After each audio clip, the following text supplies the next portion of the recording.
The Braves and Nationals have played 4 games head-to-head here in 2013, and Atlanta's won all 4 against Washington this year.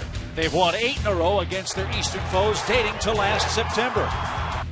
Tonight, Tim Hudson guns for career win number 200, and he hopes to continue his own personal dominance against the Nats.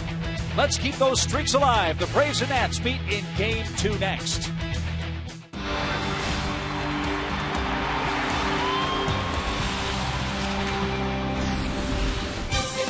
It's another beautiful night for baseball here in downtown Atlanta. Tonight it's Game 2 of our 4-game series between the Washington Nationals and the Atlanta Braves. And this big 4-game set is brought to you by the Home Depot. Batting practice is over. It's time to get down to business as the Braves try to win their 5th in a row over Washington in regular season play this year. Hi again, friends. Chip, Joe, and Tom with you here at Turner Field. Should be a lot of fun, hopefully an historic night as Tim Hudson takes another crack, Tommy, at win number 200. Yeah, he's going to get his 3rd shot at it tonight, and I'm sure in Huddy's mind he wants to get this thing over and done with. Anytime you're going for a milestone type number, it's a big deal. You put pressure on yourself to get there. Each time you achieve one of these numbers, it puts you in more and more select company. So for Huddy, if he's able to do it tonight, he'll become only the 110th pitcher in Major League history to be able to achieve that feat. So select company, it's a big deal. You put pressure on yourself. Teammates put pressure on themselves. Everybody wants to get it over with. And Joe, maybe the Nationals are just what the doctor ordered for Huddy. I think so, Tom, because I think arguably his best start of the year came against the Nationals up in D.C.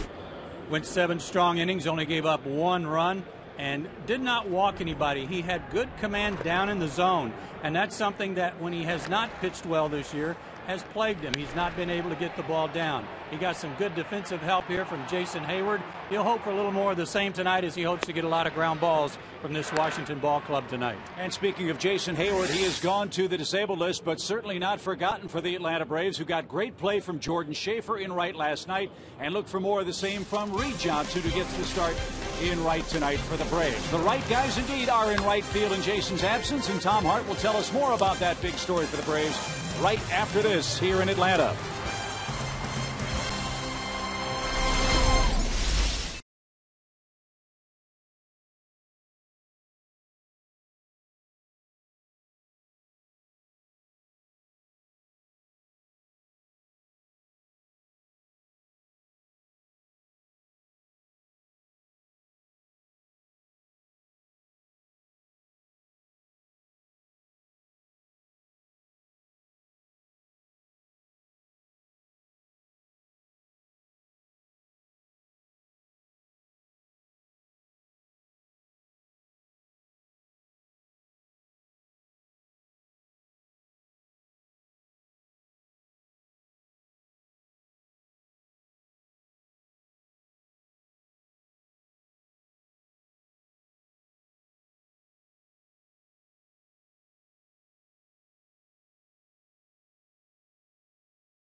AT Uverse, by Delta Airlines, and by Ford.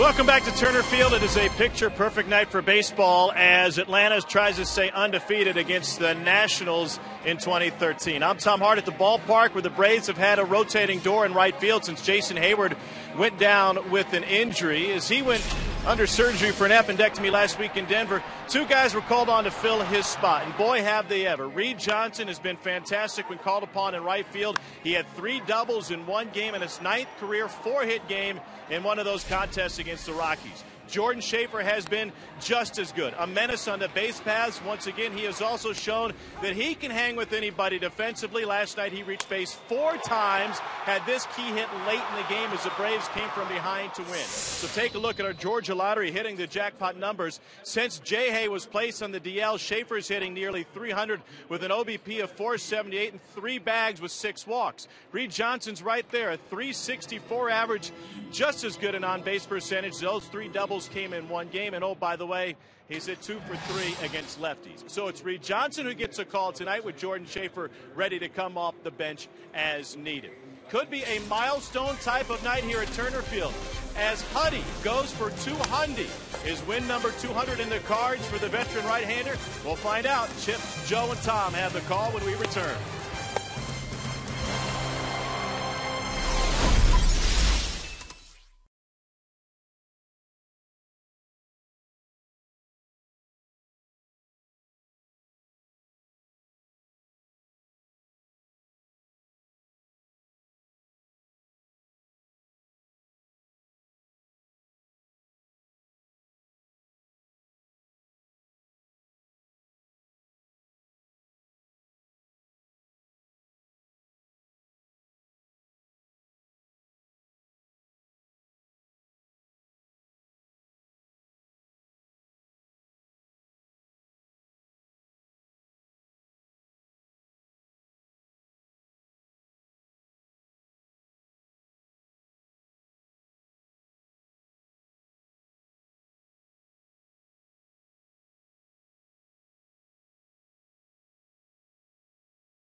Game 2 of this set here at Turner Field in Atlanta. The Braves won a hard-fought 3-2 victory last night. They cashed in 3 leadoff walks to beat up on that Nationals bullpen. Washington comes in tonight 3.5 games behind the Braves. Here's their Toyota starting lineup. There's no Jason Worth. Hamstring problems and that wicked foul ball off that pitched ball from Eric O'Flaherty last night costs him a start tonight. So some shifting in the outfield with Tyler Moore in left. Bryce Harper is in right field. Of course, Denard Spans their leadoff man and playing center field.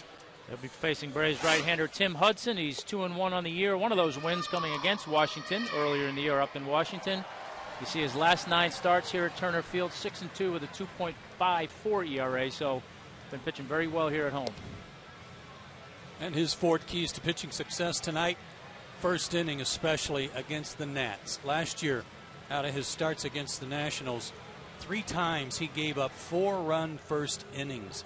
That was pretty amazing for a Tim Hudson pitch game for that to happen to him. He'll try to correct that tonight and pitched very well against them up in Washington where it was not a problem.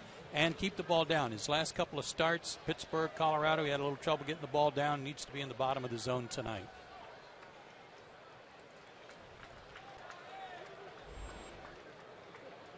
And that's Denard Span, the Nationals leadoff man. He was 1 for 4 in the opener last night. And the first pitch called outside by home plate umpire Tim Timmons.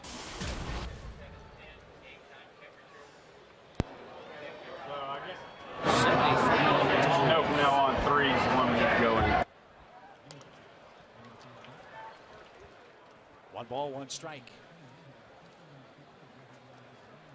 No homers, 9 RBIs for Span, and a .277 batting average. Lifetime 1 for 7 head-to-head against Hudson.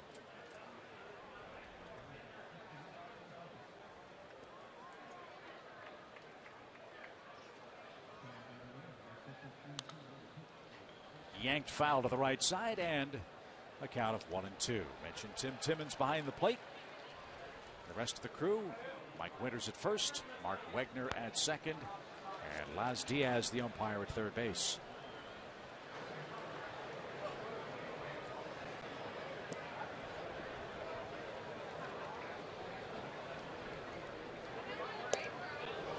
Didn't get the outside corner. Hudson wanted that. 2 balls, 2 strikes. Last thing either one of these pitchers want tonight is a tight zone. That one was off the plate, called correctly, but both these guys like to work the corners.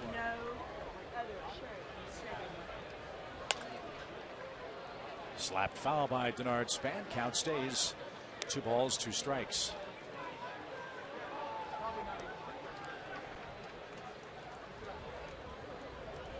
Span filled a real nice need for Washington. They really wanted to move Worth out of center field. They didn't want Harper playing center field every day. Now those 2 men are on the corners. And Span, a kid that can go get them with the best of them. 29 years of age on opening day this year. Had some good years with the Minnesota Twins. His best might have been in 2009. He hit .311 that year, scored 97 runs, and drove in 68. And gives them an everyday guy. Lefties, righties, it doesn't matter. He's in there. And you'll see a 7th pitch to start the game from Hudson. And Tim freezes him with an inside corner fastball. Span retired, 1 out.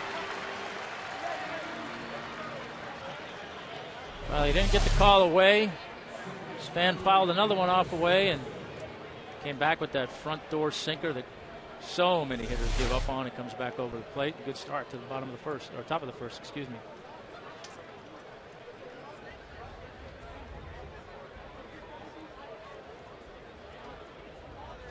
This is Danny Espinosa, the Nationals' second baseman. He was 1 for 4 last night with a couple of strikeouts.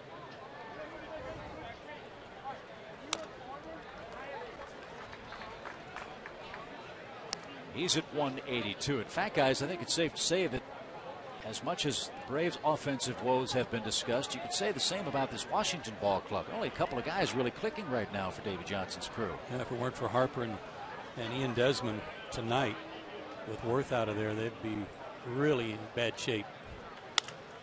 High fly ball toward left. Justin drifts back. He's got plenty of room. And Hudson gets the second out.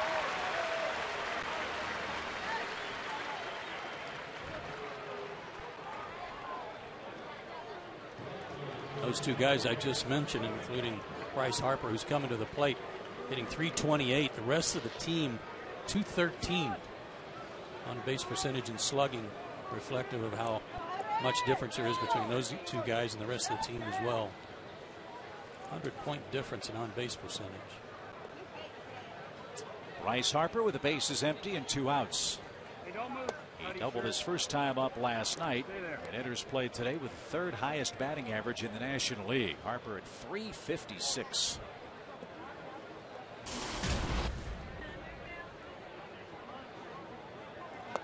And as you saw, record totals for homers and RBIs in the month of April, and he's 20 years old.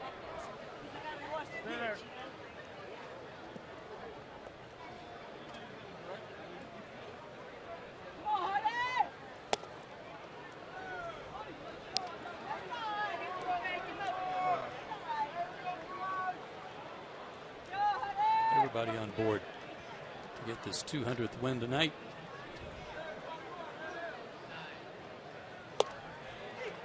It's hard to figure those 3 starts he had last year against the Nationals where he gave up 4 runs in each of the first innings of those games. Just not like him. Well, he went through a little bit of that last year in the first inning. High fly ball right center field. B.J. Upton is under it. He's got it. No first inning troubles for Tim Hudson tonight. He gets the Nationals in order and does it on 14 pitches. Now Atlanta takes aim at Gio Gonzalez here at home.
Seven and 2 so far here at Turner Field.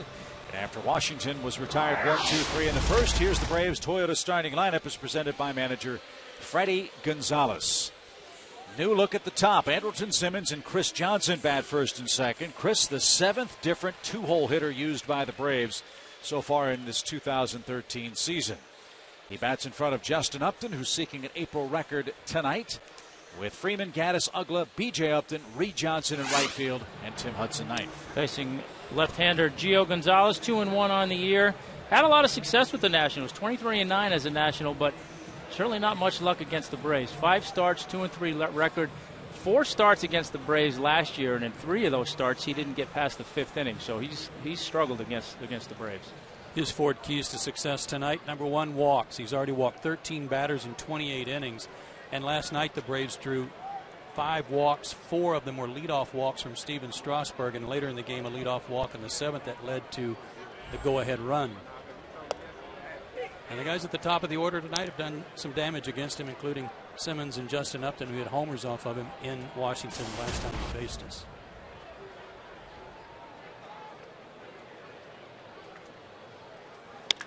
Swing and a drive hammered deep left field. That ball is high off the fence and it's gone. Laz Diaz signals homer. A leadoff solo home run puts Atlanta in front.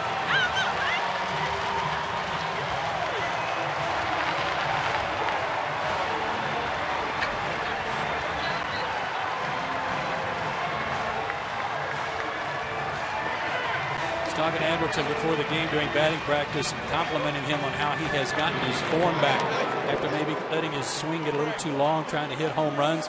He said, yeah, I feel good. I just got to hang on to it. And lo and behold, sometimes when you're not trying to, ball jumps off your bat and you hit it out. And for Gio Gonzalez, a bit of deja vu. The last time the Braves saw him up in Washington, B.J. Upton led off with a double to start the game. It might have been on the first pitch.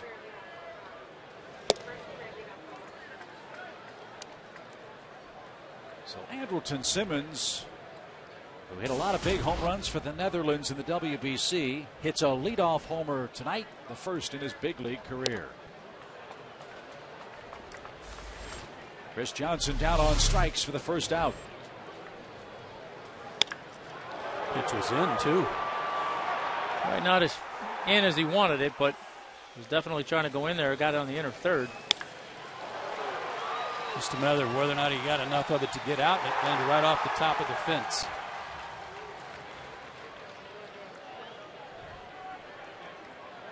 If you don't get them in, they go out, don't they, Tommy? Yes, they do. So here's Justin Upton. He's hit 12 homers this month. And he takes a quick strike.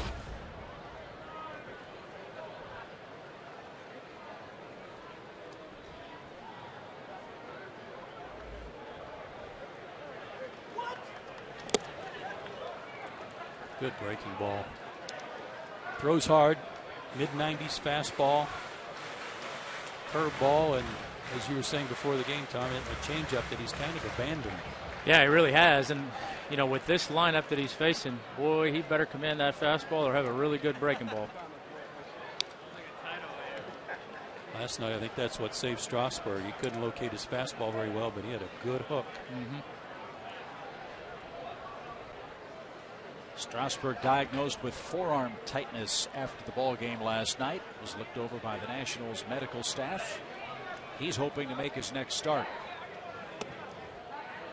As that breaking ball missed to Justin Upton. The tale will be told, I guess, Tommy, after his side session, which they say will take place tomorrow. Yeah, it's usually, you know, it's not the next day. It's not the day after you pitch. It's the next day you really get a sense for how you feel.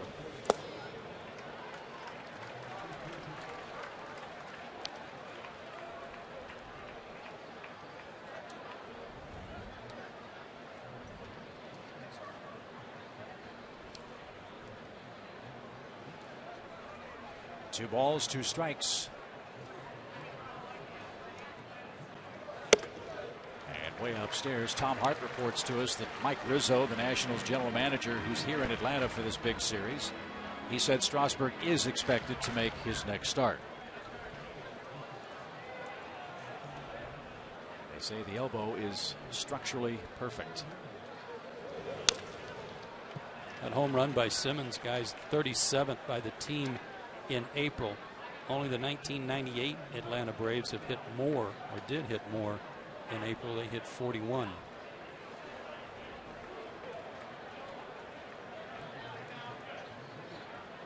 Well, last night the Braves won their first game this season without hitting a home run. They've been incredibly effective when they do go deep, and they've already done that tonight. Now Upton's aboard with a one-out walk in front of Freddie Freeman. Here's a look at the Washington defense, and as you see on our Home Depot tools from the dugout, their defense, fellas, has been rather offensive in the first month. And Ian Desmond continues to make a lot of errors. He's made 7 already at shortstop, and to me, he's just too good an athlete to keep making big numbers in the error department. Such a good player.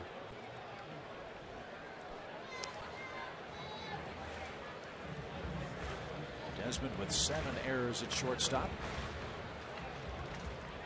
I guess the question would be, is he just making routine errors, or is he making errors because he's trying too hard to make plays that he probably shouldn't be trying to make? Well, 3 years ago, he had 34 errors. 2 years ago, 23. Last year, 15. So he was trending in the right direction. But almost halfway to last year's total, and we're not out of the season's first month. Now Freeman down 2 strikes. And he goes down on a swing and a miss. Second strikeout for Gio Gonzalez. Upton at first with 2 outs and Evan Gattis. When the Braves beat Gonzalez 9-0 on the 14th of April in Washington, 5 innings, 7 hits, and 7 runs. He only struck out 3 in those 5 innings. Already 2 strikeouts here in the first.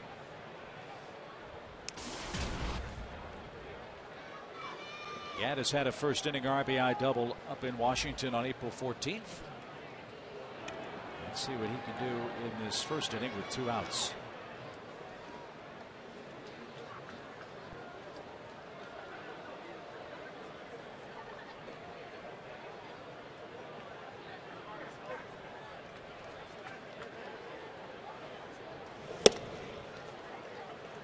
1 ball, no strikes.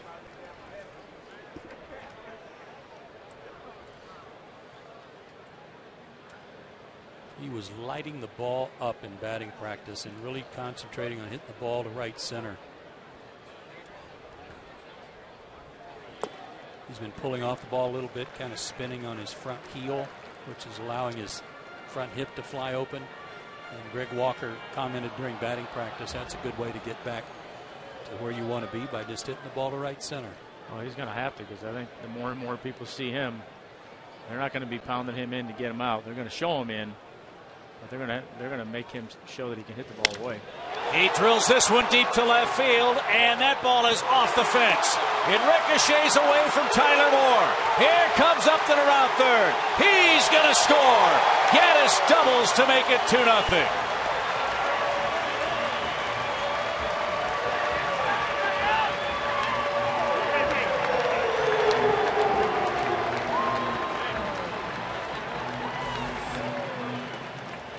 They did try to come in, Tom, and learned a lesson.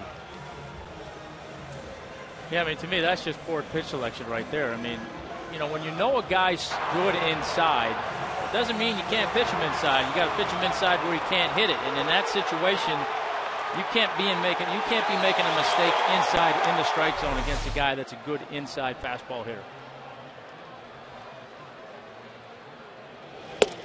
So the Braves lead behind Tim Hudson 2-0, and they're not done in this first inning. And the absence of Jason Worth shows up too, with Harper not in left field. That was a bad misplay by Moore on the play off the wall that allowed Justin to score from first. Ball was just hit like a rocket and low, but he got too close to the fence, hits off the base of the wall, skips by him, takes him about 6 or 7 steps to track it down. That's all Justin needed. Not an error that you'll see on the scoreboard, but certainly a defensive mistake. And now outside to Uggla, 3 balls, no strikes. Keep in mind that Gonzalez is coming off a start against the Reds, a really good hitting club. He threw a 1-hitter at him for 8 innings. The only hit he allowed was a home run to Joey Votto.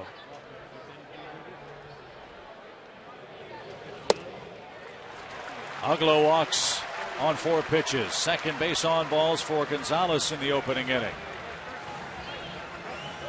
Well, the first walk already has come home to roost, so those walks really paying dividends for Atlanta in the first 2 games already. Now B.J. Upton bats.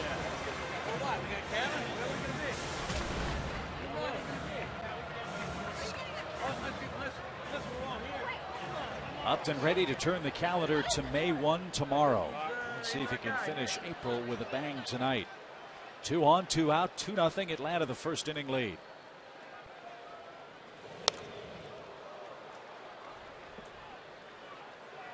I think you're right, Chip. I think it was a first pitch double that kind of set the tone for the whole offense up in Washington against Gio, and went after the first pitch there.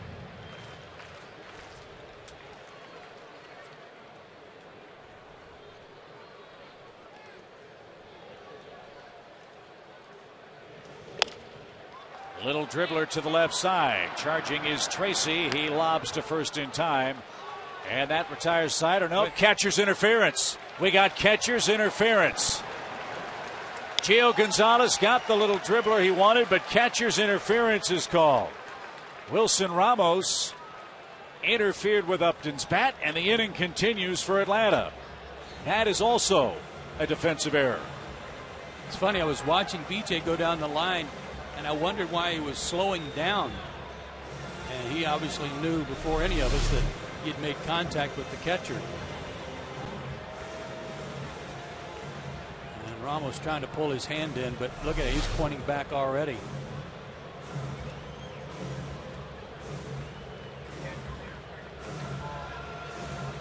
So the misplay by Moore in left. Now catcher's interference brings up Reed Johnson.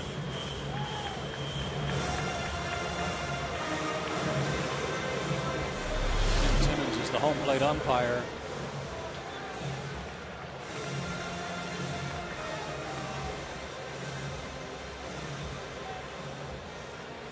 And he's watching the play develop, because if Upton reaches, then there's no interference call. They throw him out, then the interference is called.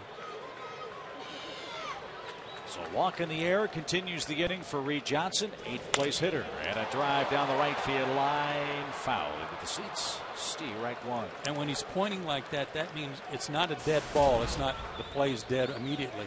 You let the play out. If Tracy throws the ball over LaRoche's head and the Braves score 2 runs, that counts. You don't back up and put everybody with the bases loaded.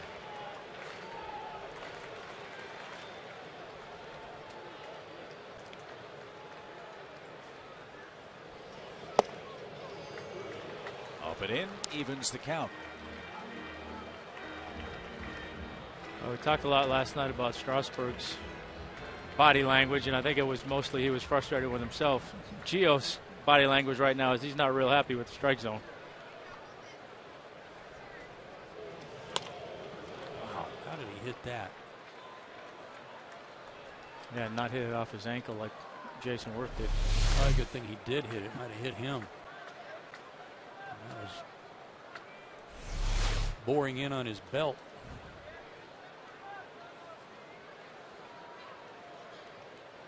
A long first inning for Gio Gonzalez. This will be the 29th pitch. And Johnson swings and misses, and that'll retire the side. 3 Braves strike out in the first inning, but the Braves strike first. Andrelton Simmons, a leadoff homer. And Evan Gattis, an RBI double, makes it 2-0.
And very telling stat so far for the Washington Nationals.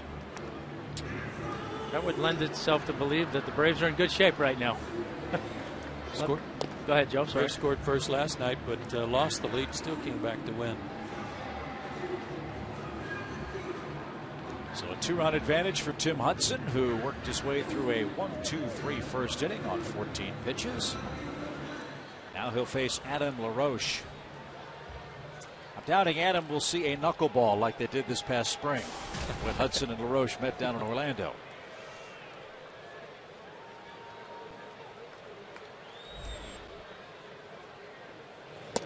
He took a fast strike.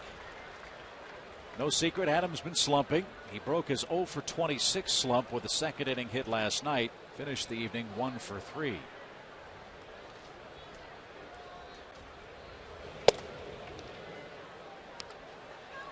He'll be followed by Ian Desmond, our Delta Airlines on deck batter. As we mentioned, Desmond has been very, very hot at the plate.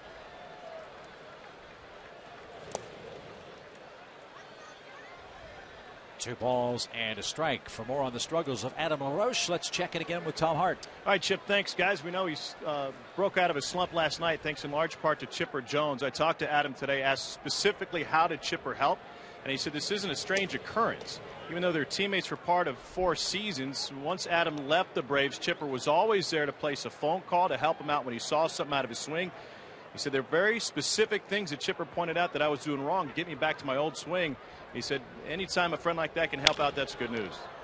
Fly ball to center. PJ back a couple of steps. Makes the catch. 4 up, 4 down for Tim Hudson. Yeah, he was back at the video today with his hitting coach, Rick Eckstein, going over and over and over some video to try to make sure they were locked in on what he was trying to improve on. I think one thing everybody always loved about Adam when he was a member of the Braves was how accountable he was. He said in the papers today in Washington, look, there are 2 ways to handle this. I can pack my bags and go home, or I can keep working and keep swinging. And he said, I'm not quite ready to go home yet.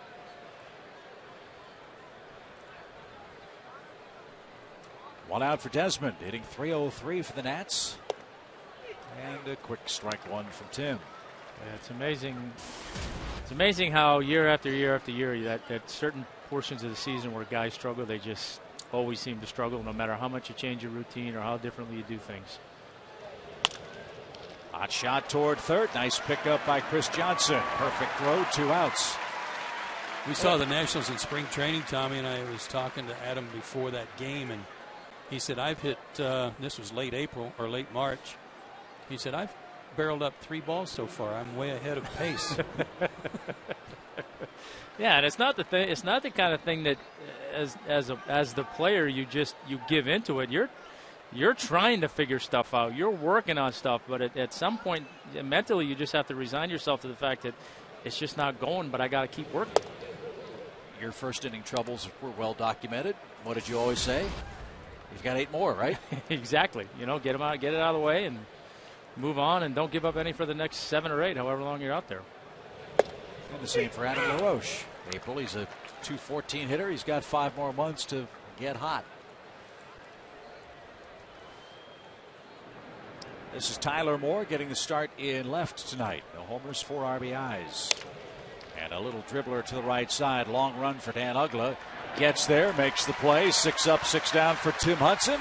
And he'll go to work first at the plate in Atlanta, where he enjoys a 2-0 lead.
Can back for at least 1 day as he continues his minor league rehab assignment. Rome was off today, so he was forming a battery with Brandon Beachy, who's aiming for a June return from Tommy John surgery. Brian McCann will go to Gwinnett in a couple days, and over the weekend, he said he's happy with his progress. It's been a journey, you know. I mean, the last 3 weeks, it's really picked up, and like I said, I mean, to be 6.5 months out of surgery, labrum surgery, and to be the ball coming out the way it is, I'm very pleased. McCann's aiming for a return in Cincinnati. Freddie Gonzalez said today he would be open to that, but still a lot to be determined, guys. How nice will that be for the Braves to perhaps get Brian in uniform before our next long 10-day road trip? I liked what Brian said to me today, and that was, I'm ready. I'm ready right now. But he knows that the process means, okay, you had a few games with Rome. Let's go see a little better pitching in Gwinnett, a little more refined pitching up there so that you have a better eye for what you're going to be facing once you're activated. But he's very pleased with his swing. I was bragging on about his swing in spring training and how good it looked. He goes, oh, that's nothing. It's even better now. So he's excited and he's happy.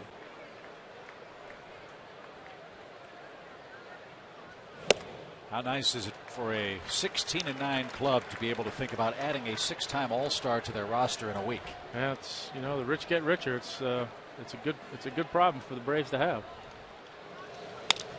Tim Hudson hits a deep fly ball left. Moore going back on the warning track. That one's off the fence.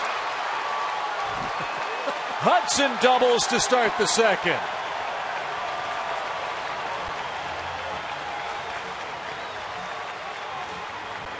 Not a word, Mr. Glavin. Oh, no, let him go.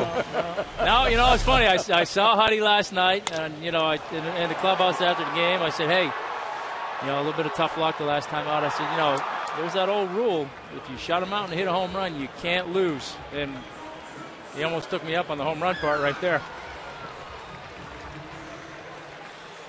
He is on fire offensively, too. 2 hits off Strasburg when he saw him. And now a ball off the wall off Gio. 5th hit of the year for Hudson. And now the top of the order goes to work with Andrelton Simmons, who led off with a solo home run. Now he drops a bunt and a diving grab by Gonzalez. What a play. And what good base running by Huddy right there, too.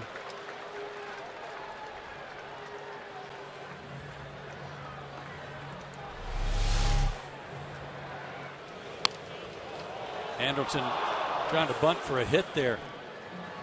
Not to move the runner up necessarily. I mean, that was his object, but trying to bunt for a hit too. And Gio Gonzalez made a terrific play.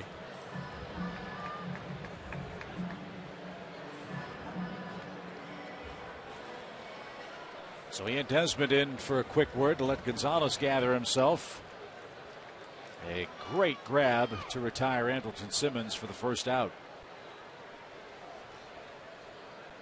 So Chris Johnson bats. Started the day at .367, top batting average in the National League. And he lines one over third. Here comes Hudson around third. He'll get the green light. He's going to score without a throw. It's 3-0 Atlanta.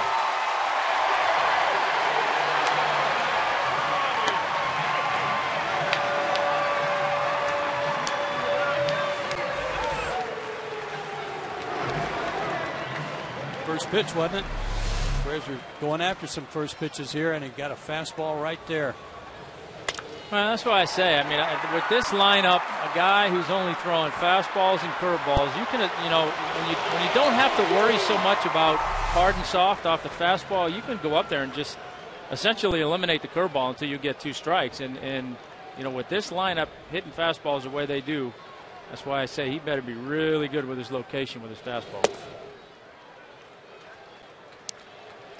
Already 38 pitches for Gonzalez, 23 strikes, and he's down 3-0 on 4 Braves hits.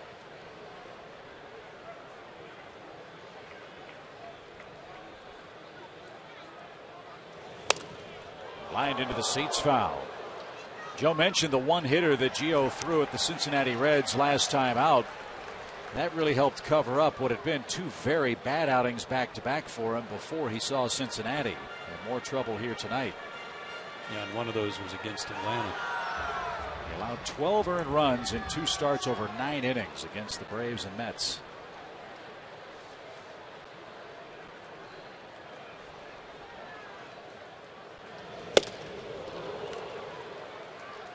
One and two. It was a good pitch there, 94 in on his hands. Something he might have been trying to do to Gaddis and couldn't get it in there because Evans so strong and so fast inside.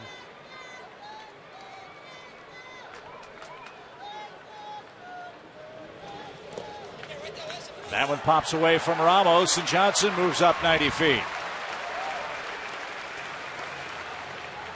A wild pitch.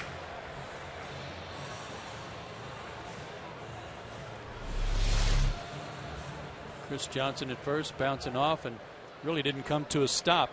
He saw the ball get away and kept his momentum going to second base. Good job.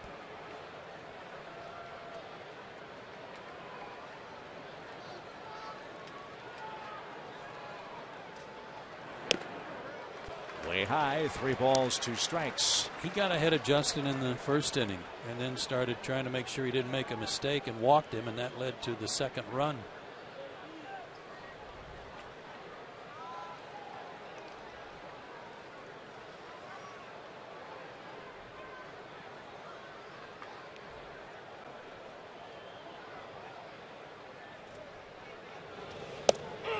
Bad, caught the inside corner. No argument from Justin. And that's 4 strikeouts for Gio Gonzalez and 2 out in the inning.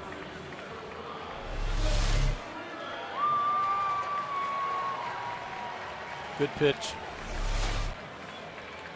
You're talking about fastball location. That's what he had to have there on that 3-2 count. It was good pitch selection following trying to get him to chase a high fastball before that.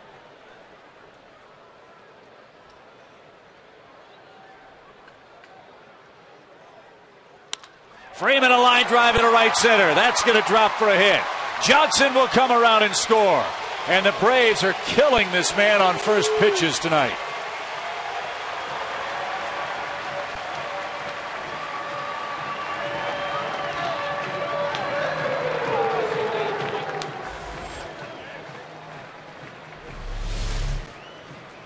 Tenth RBI for Freddie. And after striking out his first time up, solid 2-out RBI hit, something the Braves were really good at the beginning of the season with those 2-out knocks. Don't forget the wild pitch helped bring home that run too. Atlanta taking advantage of a couple of Nationals defensive issues. Here's Gaddis with 2 outs. 1 ball, no strikes.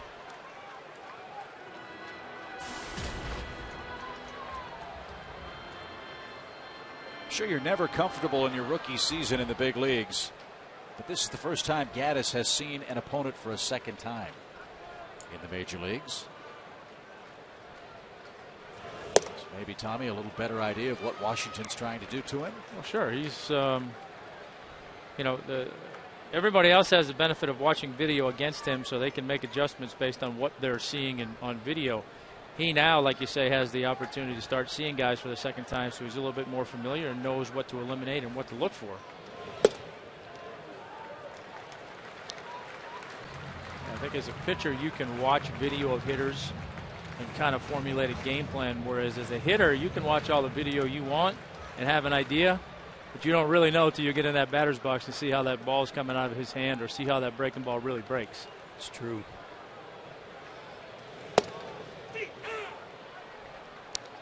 Bottom part of the strike zone there against Gaddis. 3-1 the count.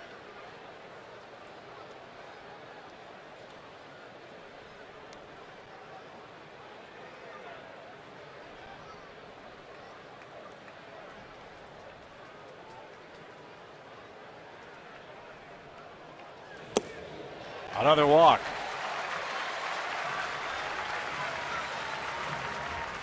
3 walks in an inning and 2/3, and another meeting for Steve McCatty.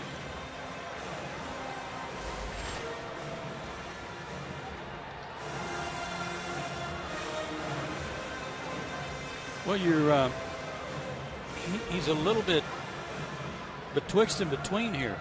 He's getting raked on the first pitch. So then if he's trying to be a little careful on the first pitch and he's behind 1-0, and then all of a sudden it's 2-0 or 3-1, then what does he do? Well, he's trying to figure this out. And I think that's where not having that other off-speed pitch is hurting him, because that breaking ball he threw to Gaddis on the first pitch, that's a pretty good 2-strike pitch. And if you think a guy's getting in and being aggressive, you can throw. But as a hitter, when you're not worried about hard and soft being fastball changeup, you can recognize that curveball and just take it all day long, especially early in the count, and wait for him to throw you a fastball. Good cut by Dan Ugla on the first pitch. Strike one. You know, we saw in the Kansas City series with Shields and Davis, predominantly fastball, curveball guys. The difference was those guys didn't miss over the plate, and they pitched good ball games. He's been missing over the plate with his fastball, and again, that's not the pitch you want to be missing over the plate with this lineup. There's the breaking ball. Dan took it and is behind 0-2.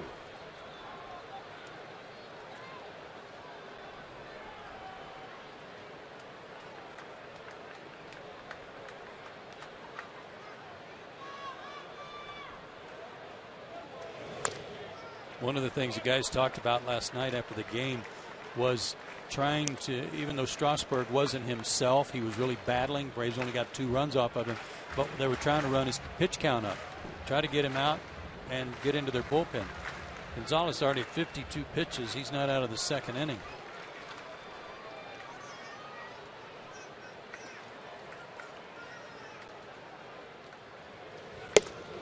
High and tight to Dan Uglo. 1-2 now.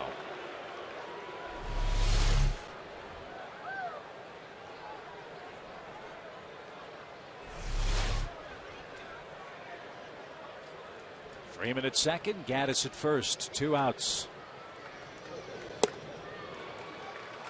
And now 2-2. Saw a pattern like this against John Garland out in Colorado, Joe. You made the point. First couple innings, Braves had some trouble.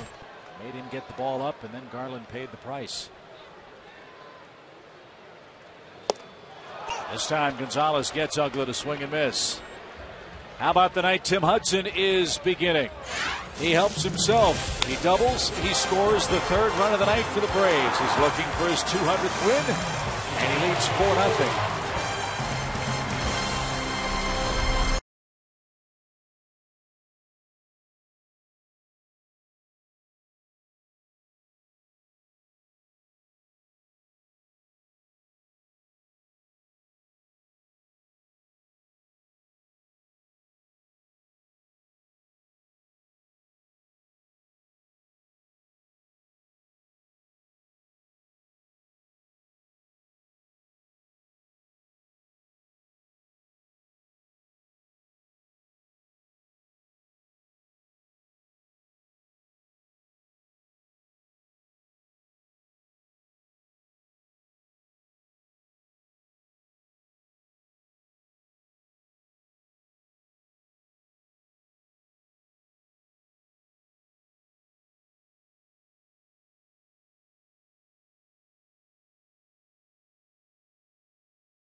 Tonight here at home.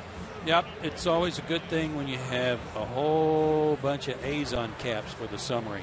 Already a good start for the Braves after 2 innings, and trying to get Tim Hudson his 200th win, and he's even chipped in a double and a run scored. So 6 up, 6 down for Hudson. He's got 7, 8, and 9 on the Washington lineup card here in the 3rd inning. Starts with Chad Tracy. 1 ball, no strikes. Tracy in at 3rd base for the Nationals. We told you last night Ryan Zimmerman still out with injury. Zimmerman was supposed to play in a rehab game tonight, but that game was rained out. Well, without Zimmerman and Worth in their lineup, changes things around a lot for David Johnson, doesn't it? They miss those 2 guys.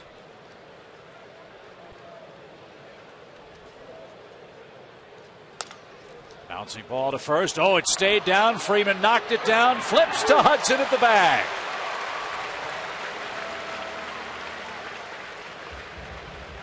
What a play. Yeah, what good reactions, because it looked like it was going to be an easy 2 or 3 hopper, and then it turned into a worm burner. He was going to make this back or this play out near the line, and then it just stayed right on the ground.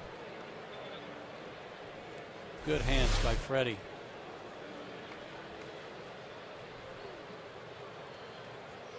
That'll bring up Wilson Ramos. He was activated last night from the DL with a hamstring. And he rolls the first pitch out to short. Easy pickup for Simmons. The one thing about this game, with the Braves already leading 4-0, is that they know they need to get to Tim Hudson. They need to try to do some damage against him, which obviously is not easy. Because if you missed it on our pregame comments about the bullpen, the Braves bullpen has really shut these guys down. Down there at the bottom, the last 8 meetings between the two teams, Nationals pen has allowed 17 runs, the Braves 0, including that good 3 2/3 innings of work last night. There are a lot of times where you say, hey, get that starter out there and let's get in their bullpen. That's not Atlanta. They know we better figure out a way to get even at least by the time you get to the 7th inning. And the key for Tim tonight, no trouble in the first inning against Washington, which was a big trouble spot for him last year. And they haven't gotten to him at all tonight. 8 up, 8 down with Gonzalez up there. And Tim pumps over strike 1. Tommy, when you were getting a lot of ground balls on any given night, you feel like it was because you were down in the zone, or because your ball was really moving a lot, or both? One or the other, or both. You know, on given nights it wasn't always the same. Believe it or not, there were some times where I might have a really good changeup that was sinking down in the zone, and I'd get a few more pop-ups because guys were really out in front and hitting it towards the end of the bat and popping it up. But yeah, for the most part, when you're getting those ground balls, I would say it's probably more a product of having some decent movement down in the zone versus just being down. Me too. And I think here in the first 5 starts, this is start number 6 for Tim, I think that's a little bit of what's been missing. He's been up in the zone. He's been fighting that a little bit, but I don't think with his cutter, his two-seamer, his split, I don't think he's been getting the movement he's used to getting, and not nearly as many ground balls. And he just walked the pitcher. That hurts. And that turns the lineup over to Denard Span with 2 outs. Hudson will go to the stretch for the first time.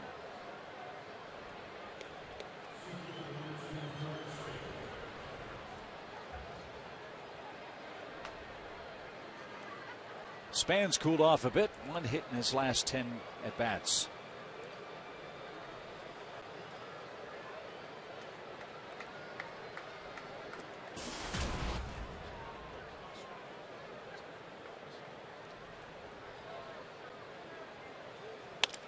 Ground ball is short. Simmons flips to Uggla, and that retires the side. Nothing happening in the Washington 3rd. The Braves go back to work, leading 4-0.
part by the Home Depot.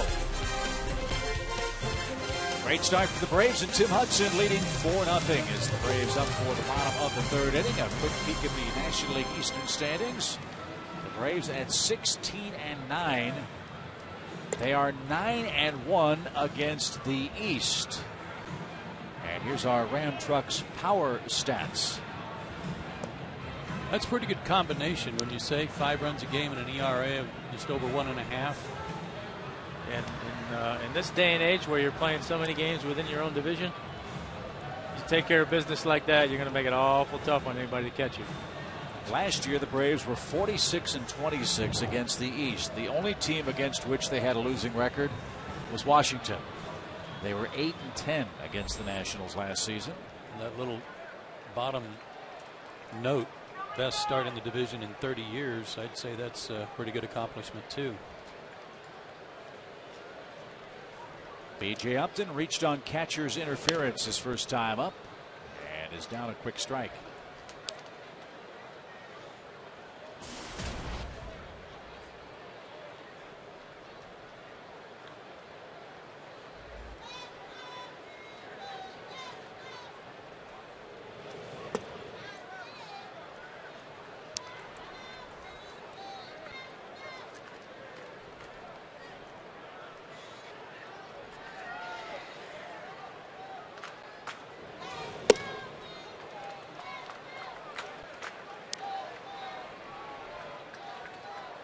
One ball, 2 strikes to B.J. Upton.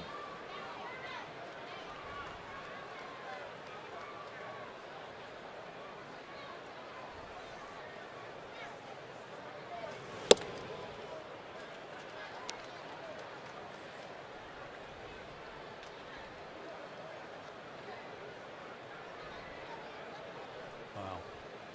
Braves doing a number on him.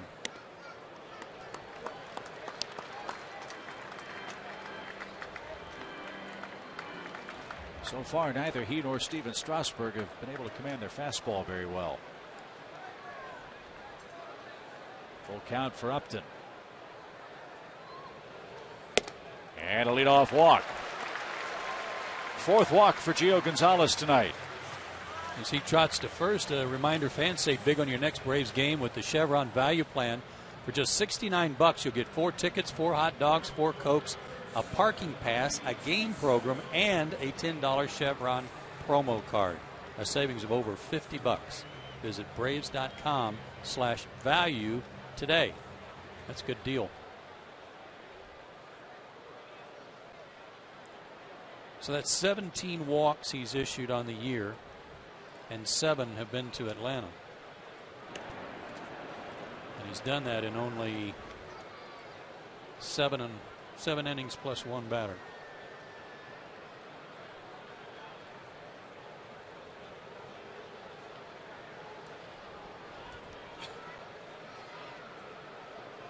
See if BJ thinks about running. He does. Nationals will try to pick him off, and they do. Perfect throw from LaRoche. And Desmond with a quick tag, and Upton's caught stealing for the first out.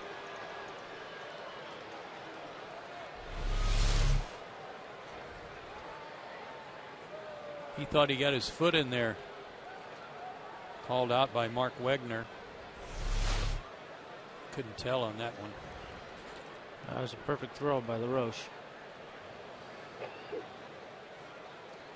Reed Johnson bats now with 1 out. Let's take another look at that play at second base. If his glove hit his foot going by, he was out.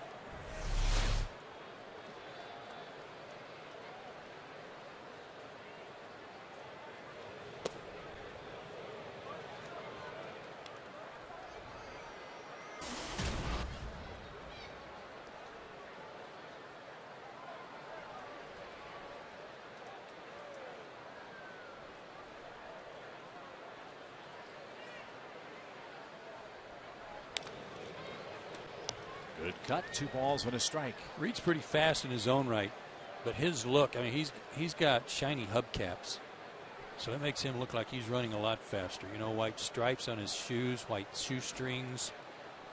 He's got low stirrups. It's like he's got spinners. I didn't want to go there, but I know what you mean. Yeah.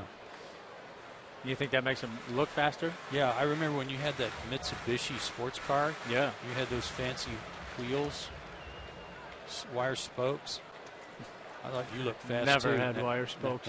Only on my bike. 4-cylinder. 2 balls, 2 strikes.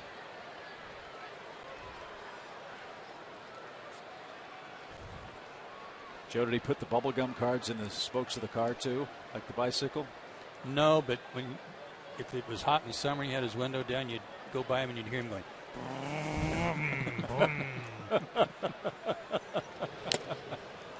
Swing and a miss. Actually tipped into the glove of Ramos.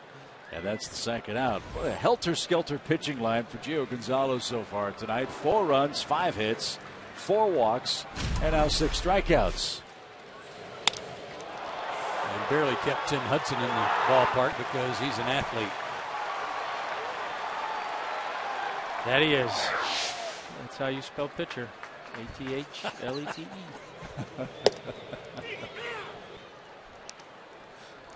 Well, Paul Mulholland pitches tomorrow night, Medlin on Thursday. They got to be thrilled that you're working this series. No, I've told Medlin 100 times already. He needs to get going with the bat. He looks good up there, but he's just not making it happen.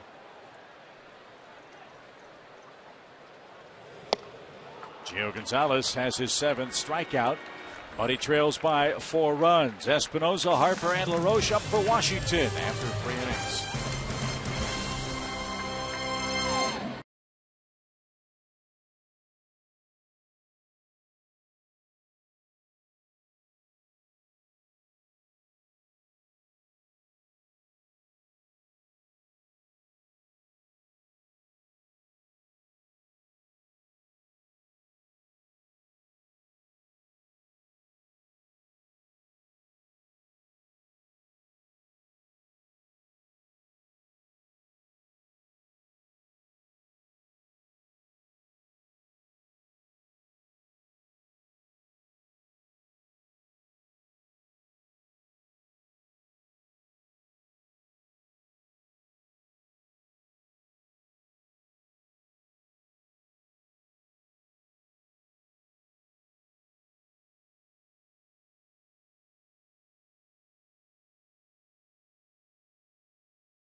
He leads 4-0. He's had a hand in that with a double and a run scored. He's yet to allow a Washington hit. And we've got another person in our broadcast booth tonight who knows a thing or two about winning 200 games. Oh, I remember it well. Wow, look at that young guy. July 30th, 2000 against the Astros. 8 innings, 7 hits.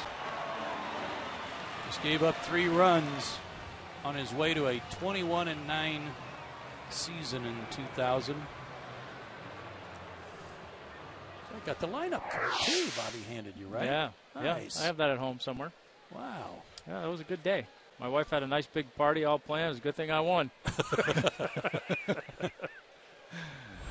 Danny Espinosa starts things off. Well, Kim Hudson joined Tim on the road trip, hoping she would see his 200th win in Pittsburgh. Didn't happen.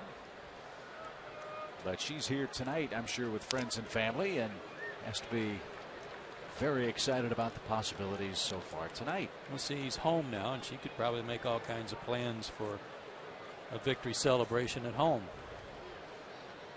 Yeah, it's frustrating when you get a couple shots at it and it doesn't work out, but the silver lining, it works out here tonight. He's able to do it home, and I know a lot of fans here in Atlanta will be thrilled to be able to see it.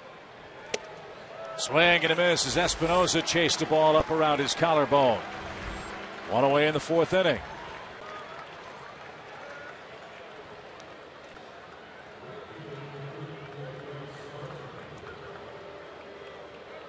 Here's Harper. He flied to straightaway center to end the Washington first.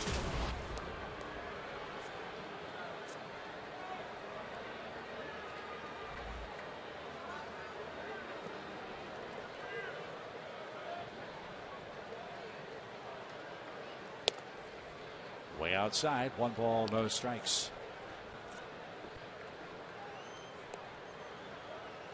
How would you pitch this guy, Tommy? Carefully. Very carefully. I don't know. I haven't seen him play enough. I mean, he obviously handles a fastball well. You know, most power hitters, obviously, you want to try and not let him get his hands extended. But, again, you're playing with fire when you go inside there. I mean, I would have pitched him like I pitched everybody. Hard and soft, down and away. Try to keep him honest in occasionally, but that's what makes guys like this good and makes them special is you might find a way to get them out one time, but they make adjustments. They're not going to let you get them out the same way over and over. They'll tie over the outside corner. And as Joe said last night, he swings the bat so violently hard. Yeah, there's no choke up with 2 strikes and put it in play. He's still getting after it. I'll show you some zones where his batting average this year might give you an indication where not to go, especially down there, down and in, where he's hitting 750. With middle in, and like most people, down and away, the numbers get a little thinner. Yeah, down and away, there's not too many guys that are hitting 750 and 600. A typical left-handed hitter. Yeah. Dangerous down and in. Tim tried down and away and just missed. And Harper, the second National to reach via the base on balls. He stands at first with 1 out.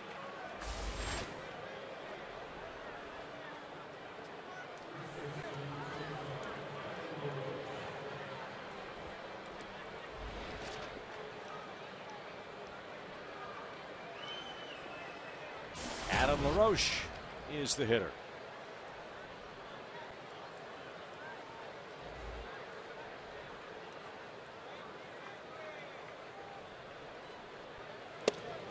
What was a magical season for the Nationals last year that saw them win 98 games. You could make the case that Adam LaRoche was this team's MVP. He hit 33 homers, drove in 100 runs in 154 games. And unlike this year, got off to a red hot start for the Washington Ball Club. Yeah, this time last year he said, well, it only took me 10 years to figure it out. But April has reared its ugly head on him again. He had 4 homers and 17 RBIs and hit .329 last April. By the way, another former Brave and a very popular one is now the first base coach for the Washington Nationals. Tony Tarasco.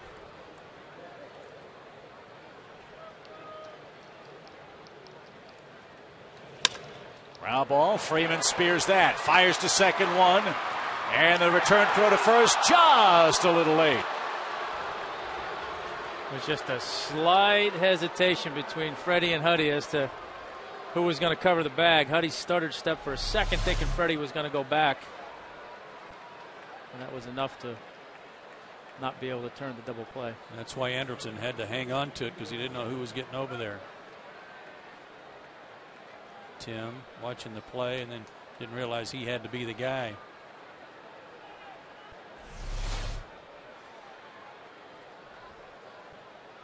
So Harper's erased at second. LaRoche at first for Desmond, who bounced out to Chris Johnson in his first at bat tonight.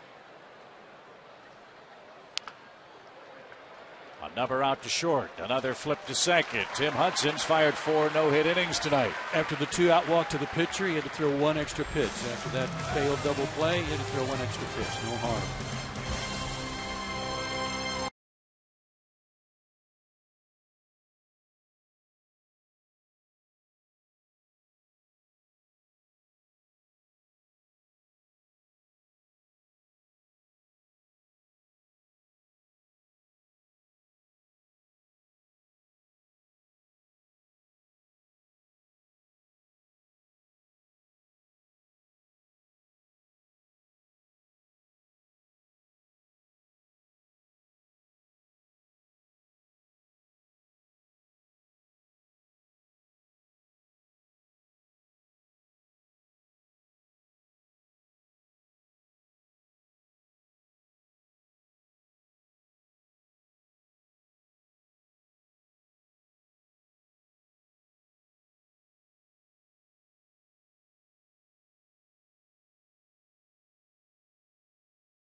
For Washington here in 2013. And all season long, Braves baseball on Sports South is being presented by Academy Sports and Outdoors. The right stuff, the low price every day.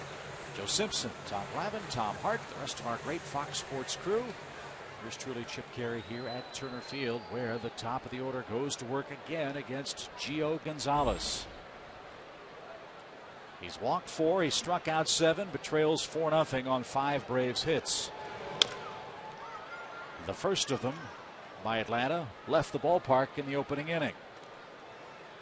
And that man, Andrelton Simmons, with his first career leadoff homer.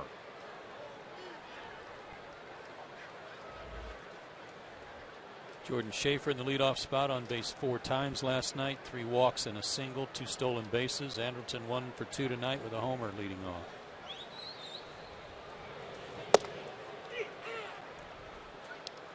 Guys batting in front of Justin doing a better job the last 2 nights of getting on and giving him a chance to drive him in.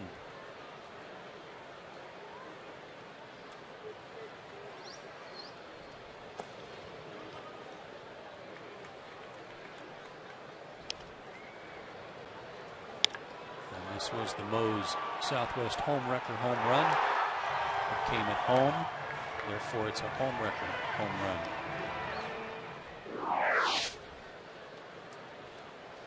Second of the season for Andrelton. And a bouncing ball foul keeps him alive. 1 ball, 2 strikes. 2 on the year and 2 off of Gio.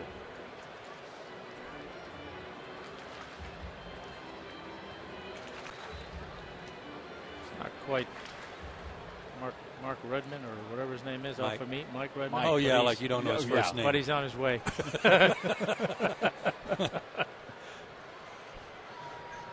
Really, you dropped a Mark Redmond on him? That's the only way you can get back at the guy. Exactly. Acting like it doesn't matter. 1 ball, 2 strikes. Do you know what Redmond hit against you, by the way? No, it was like, I don't know, 4 something, 7 something, I don't know. 438. He was 21 for 48 with 2 homers. It was a soft. Not that we're keeping track of anything. Wow, look how they just pull that stuff up. It was a soft, 438. Please, Inning. Randy Johnson and Mike Hampton were right there, so it wasn't just me. Bouncing ball foul at third. I was just thinking about 1 inning. We show highlights from your 200th win, and then we pull up Mike Redmond. I mean, and you get your dander up. What's up with that? Well, it's all it's all the fun of the game. That's fine. You got to take the bad with the good, right? Now, trust me, there were plenty of times where I'd go over scouting reports and look at what guys' career numbers were off of me in a lineup and think, how am I going to win this game? I think you did okay, right? Yeah, that's why I didn't pay too much attention to it.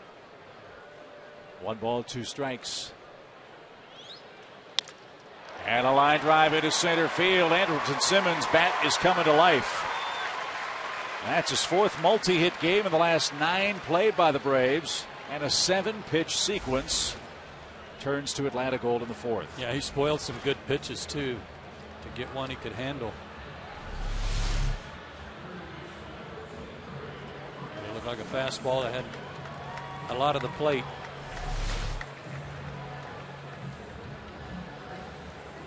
Let's get some more runs. 4-0 Atlanta with Chris Johnson up there. A couple reasons why Chris was put in the number 2 spot tonight. Number 1, he leads the league in hitting. Number 2, he kills left-handed pitching. Those 2 things you think would serve the Braves lineup well, getting him on base in front of Justin Upton, who's on deck. Yeah, he came in with a .458 average against lefties, and both of his homers off left-handed pitching.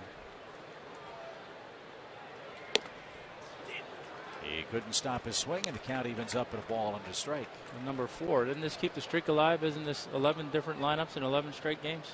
Yes.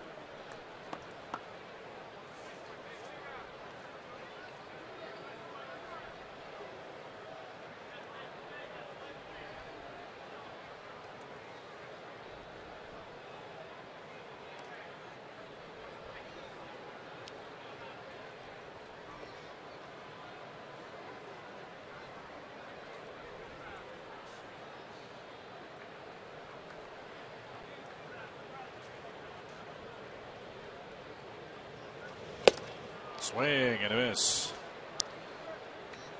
1 ball, 2 strikes. Our trivia maven Gretchen Caney tells us that this is the first time that Chris has batted second at any level. Any level? Mm-hmm. Wow. Well, he's the 7th different man to hit second for the Braves so far this year. In our 26th game, he is struck out. 8 strikeouts for Gio Gonzalez. We're in the 4th inning, but Atlanta leads 4-0. Here's Upton.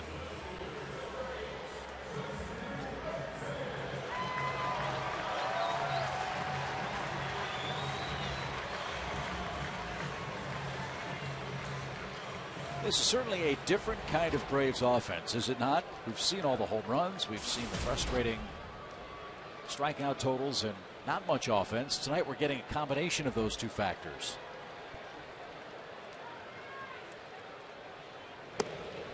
I think it's pretty safe to say they're going to strike out. They're going to hit some home runs. I think as time goes on, they're going to walk more and more because pitchers are going to try and be more and more perfect when they're facing these guys. They're going to be nibbling. So,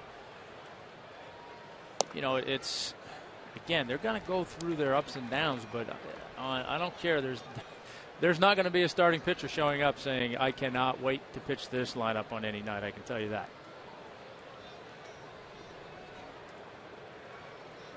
2 balls, no strikes. Ramos blocks that. It's 3-0. Again, Upton has an outside shot at 14 home runs this month. He has 12. Frankly, fellas, he ought to have 13. Right. He got robbed of one in Washington.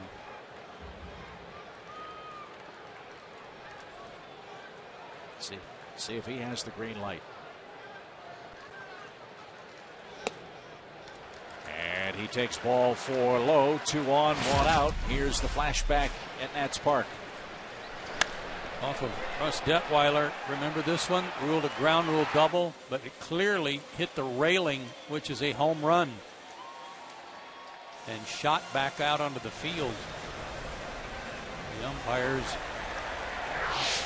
in their view, thought that it hit the top of the fence and came back. But yeah, I was watching that game at home, and there was no doubt it hit the railing, but I didn't have the sound on, so I just assumed that was the ground rule, that if it hit the railing and came back in, it wasn't a home run, but it clearly hit the railing. What do you mean you didn't have the sound on? Well, I was playing with my little guy, you know, and wasn't really have the sound on, paying attention. He wasn't interested in all that. And you know what? No, it wasn't. You know what it was? You guys had an opportunity to answer me in the trivia question the night before, so I was mad. I was boycotting listening to you. That's what it was. Oh. I was done with you guys for a day. That was the day we picked Smoltz, huh? Yes. Well, wait a minute. We?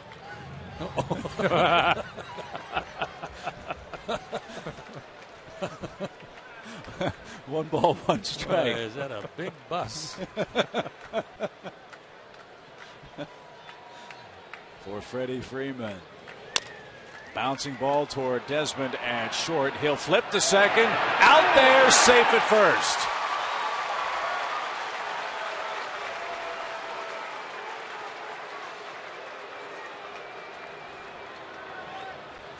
Justin's good hustle almost caused a problem for the Nats at second base.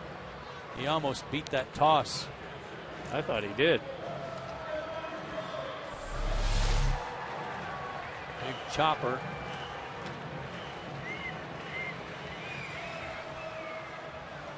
He wasn't on the bag. Yeah. The old neighborhood play. Yeah, and the neighborhood.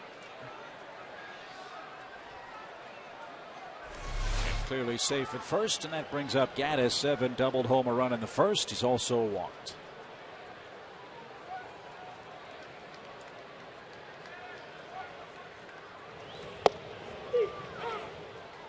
Oh boy, that called a strike. Gonzalez complained about not getting that call in the first inning plus. He got it there.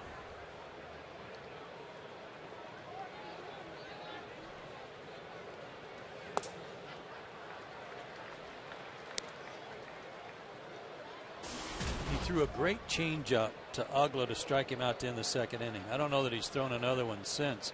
but it's almost like he's trying to get a two-seamer to act like a changeup, kind of turning it over a little bit like a hard sinker down and away.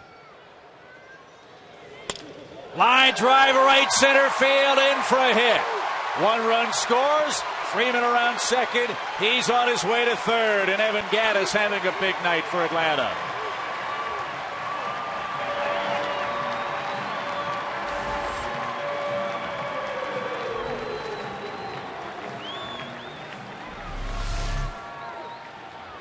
This was what he was working on in batting practice most of the day, and really trying to keep his hands inside the baseball there and hit the ball to right center. Mission accomplished.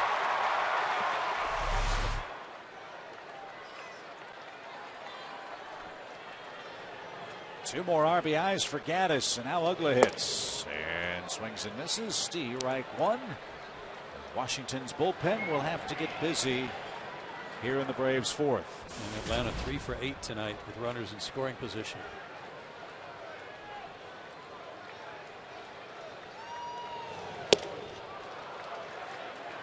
Oh, 2.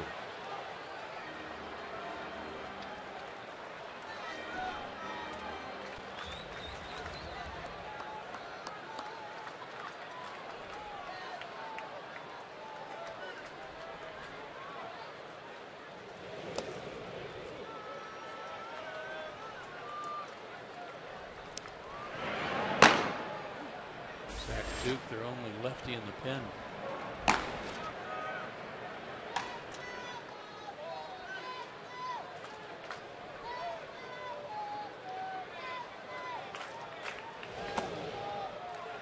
Okay, Wilson Ramos, who is just back from the disabled list, this is his first game behind the plate.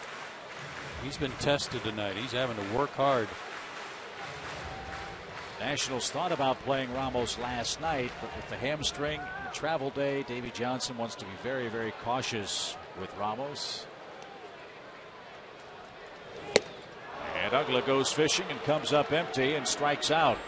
9 strikeouts for Gio Gonzalez, but the Braves strike again. Evan Gattis has 2 hits, 2 RBIs, and the Braves enjoy a 5-0 lead.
The Braves is brought to you by the Home Depot, and this series is off to a spectacular start for Atlanta.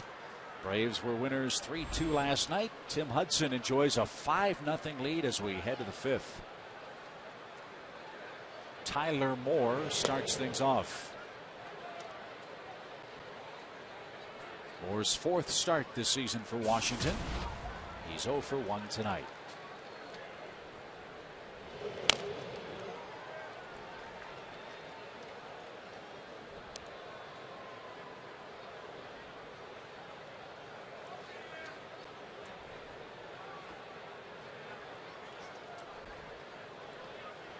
Zach Duke continues to warm up in their pen. That ball's driven down the right field line and headed for the corner, and that's the first Washington hit. Reed Johnson can't get to it, and Tyler Moore doubles to break up Hudson's no-hit bid. And Moore stands at second with nobody out. Chad Tracy, the next Washington hitter before he bats. Let's check it again with Tom Hart. All right, Chip, thanks. You know Davey Johnson as a great manager with these Washington Nationals. Of course, 108 wins with the 86 New York Mets. But as we take a look at our SunTrust shining moment, he was also a power hitter. Now, it only happened one season, and only one of 3 seasons in the National League where 3 teammates combined to hit more than 40 home runs. Guys, the funny thing about this, Davey Johnson's only other career high in home runs was 18. But that trio, one of the best in history. Now the 40th anniversary of those 40 home run trios. Chad Tracy rolls out to first. He gets Moore to third base. That costs Washington. It's first out in the 5th inning. Davey Johnson and I were talking before the game yesterday, and he was joking. He said, look, the Braves thought so much of my work that year, they sent me to Japan, where he got to play for the Tokyo Giants and Sadaharu Oh, which was a highlight. But the interesting story about that trio of 40 home run hitters, Henry Aaron was not scheduled to play the last game of the year for the Braves, as Wilson Ramos takes a strike. And Darrell Evans went to Henry Aaron and said, Hank, you got to get in the lineup. You know, we got a chance to see you hit 40 home runs. Henry Aaron said, okay. First at bat, home run. They yank him out of the ball game, and the 3 guys hit 40. Davey Johnson said Hank Aaron was, as we all know, simply superhuman when it came to doing things on the baseball field. And Davey Johnson was along for the ride for 3 years here in Atlanta, 73, 74, and for 1 game in 1975.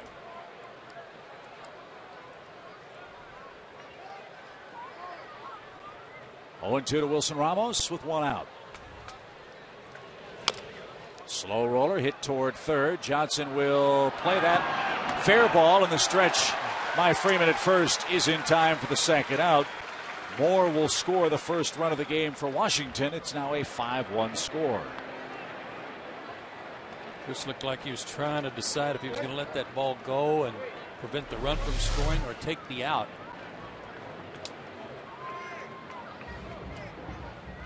Might have rolled foul, but no guarantee. At this stage of the game, trade the outs for the run.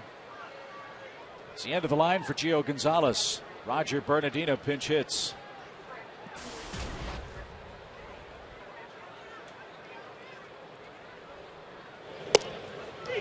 And Hudson jumps ahead of him.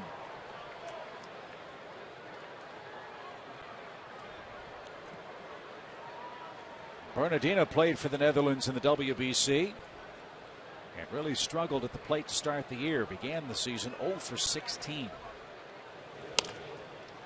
And his troubles continue as Freddie Freeman handles right at the first base bag. Tim Hudson gives up his first run of the night, but after 5 innings of work enjoys a 4-run lead.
1 lead, and they jumped all over Gio Gonzalez early this evening. They did early and often. Here's how we got the 5 runs for the Braves. Andrelton Simmons led out the game with a solo shot into left field.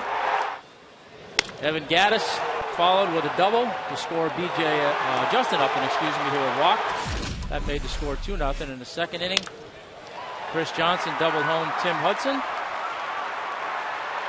That's athlete Tim Hudson. Freddie Freeman then brought Gaddis home with a single of his own to make the score 4-0. And then in the 4th inning, Gaddis again with his second RBI of the game, base hit, driving in Simmons. And that's how the Braves have scored their 5 runs. Atlanta's won 8 in a row over Washington, dating back to last season. They are a perfect 4-0 tonight. Matt Mann is the center of attention for the Braves this evening and due up 3rd here in the 5th. So we find ourselves in the Washington bullpen, a bullpen that struggled mightily early in the season, has rounded into form over the last couple of weeks. But as Joe said, only one lefty and he's in the game. Yeah, that, in this division, that's a little surprising. First pitch of the night from Zach Duke.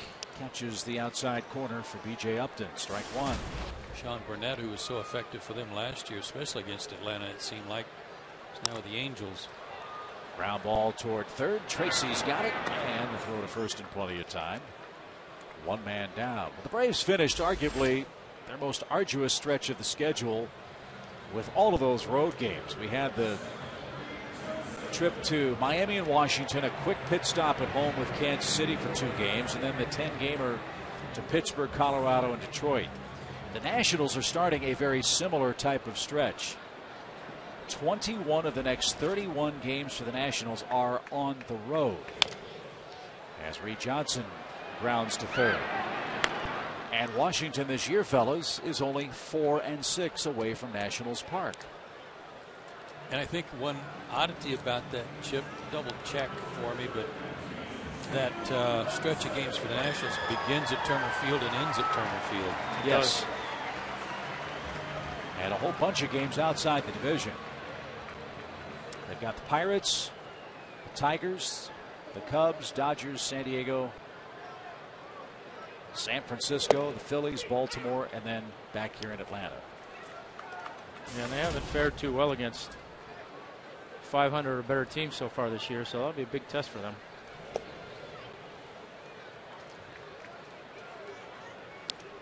Two quick outs for Zach Duke. Tim Hudson, the Braves hitter.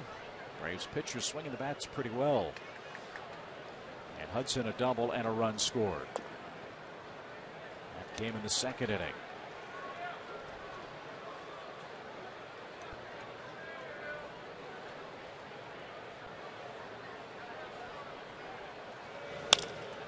High fly ball lofted toward right field, pretty well hit. Harper going back at the wall. It's off his glove and gone.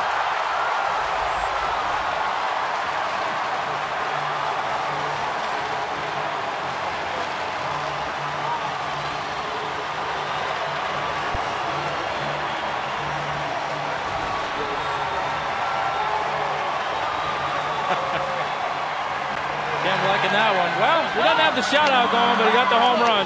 Yes, he did.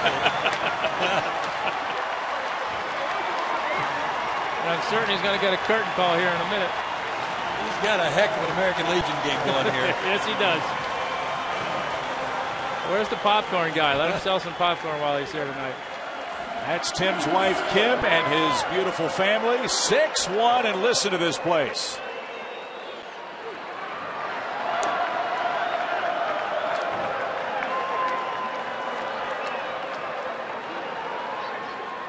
Third career.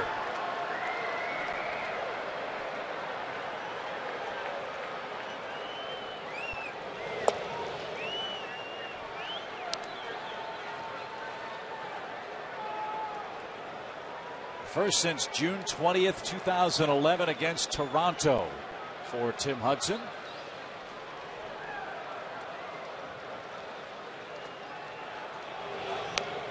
And Andrelton Simmons tried to check his swing. Duke pounces on it, throws late to 1st. Infield hit. what wind is blowing here tonight was blowing across earlier from the right field foul pole to left. You would think it would probably have held this up a little bit. But I think he got a little help from Harper. Great leap, but off the glove and over the fence. Good call, Chip. Wow.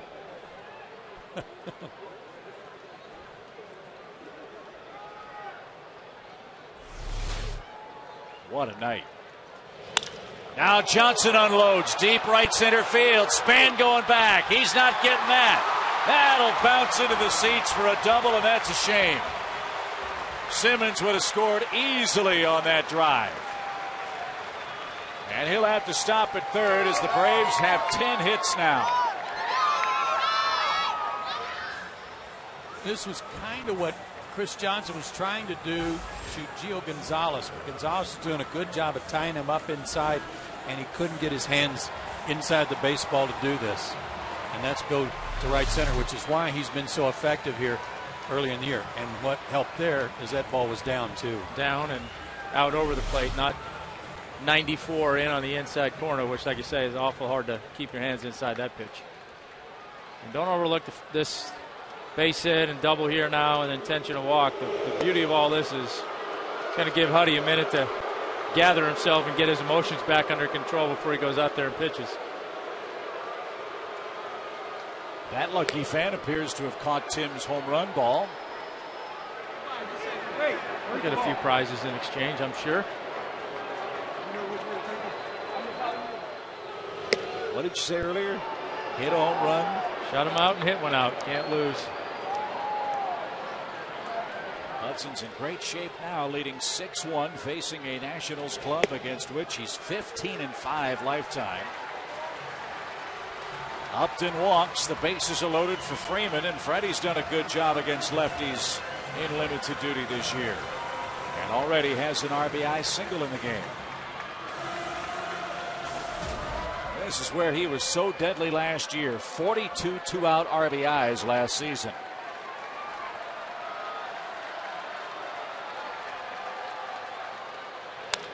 Ground ball. LaRoche can't handle it. It's off his glove.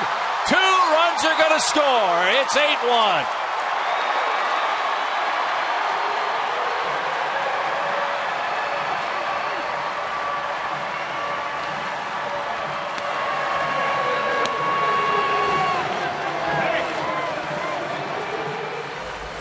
We'll wait to see how they score that. It looked like the ball came up on Adam. Like a tricky hop here. Plus, he had his momentum kind of going to his left. That's probably an error.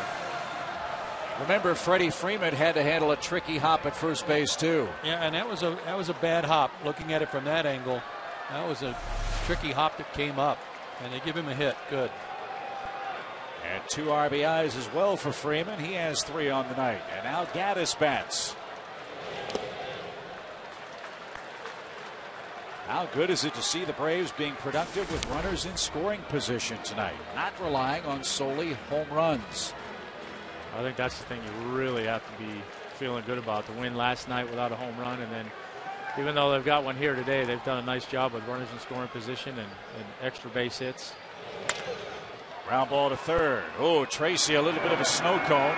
And LaRoche digs it out at first to retire the side. The Braves greet Zach Duke rudely. With 2 outs, Tim Hudson hits a home run to right field. A big night for Huddy, looking for his 200th win. He leads big, 8-1 after 5.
Ball is brought to you in part by the Georgia Lottery, by the Home Depot, and by Toyota. All Spies on it in Atlanta tonight. 8-1. The Braves lead the Nationals. Tim Hudson has homered, he's doubled, he's scored twice, and he's one-hitting Washington. Now the top of the order greets him in the 6th inning. Denard Span is 0 for 2. You get a couple quick outs and get a couple more at bats, you got a chance for the cycle. Whoa. Ask Gretchen to check something out for me with regards to Span. Leadoff guy, you wanted to get on base and score a bunch of runs. He has not scored a run in the last 11 games he has played for the Nationals. No kidding. That's a big drought for him.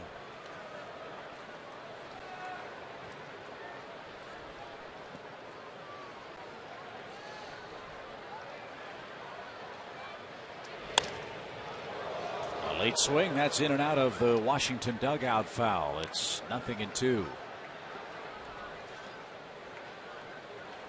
could say Span was born to be a Nat. He was born in Washington, D.C.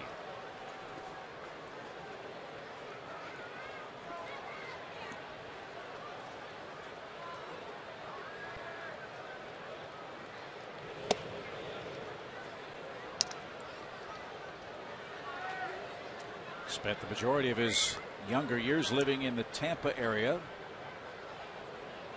and was a graduate of Tampa Catholic High School.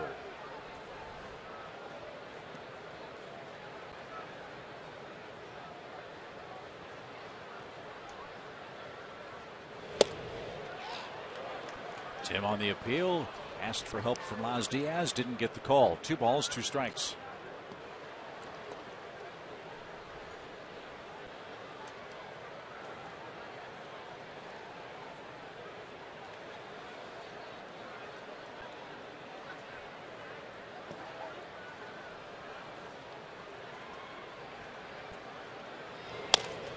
Bouncing ball. Simmons. Nice play to get to it, but couldn't come up cleanly to get Span.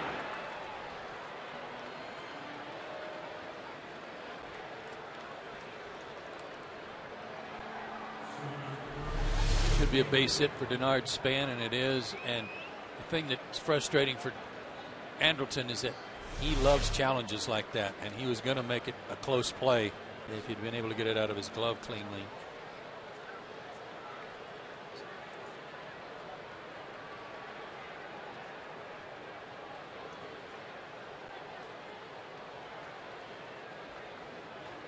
So Tim back to the stretch with Danny Espinosa up. He's 0 for 2 is the Washington second sacker. And a ground ball foul at first. 0-1.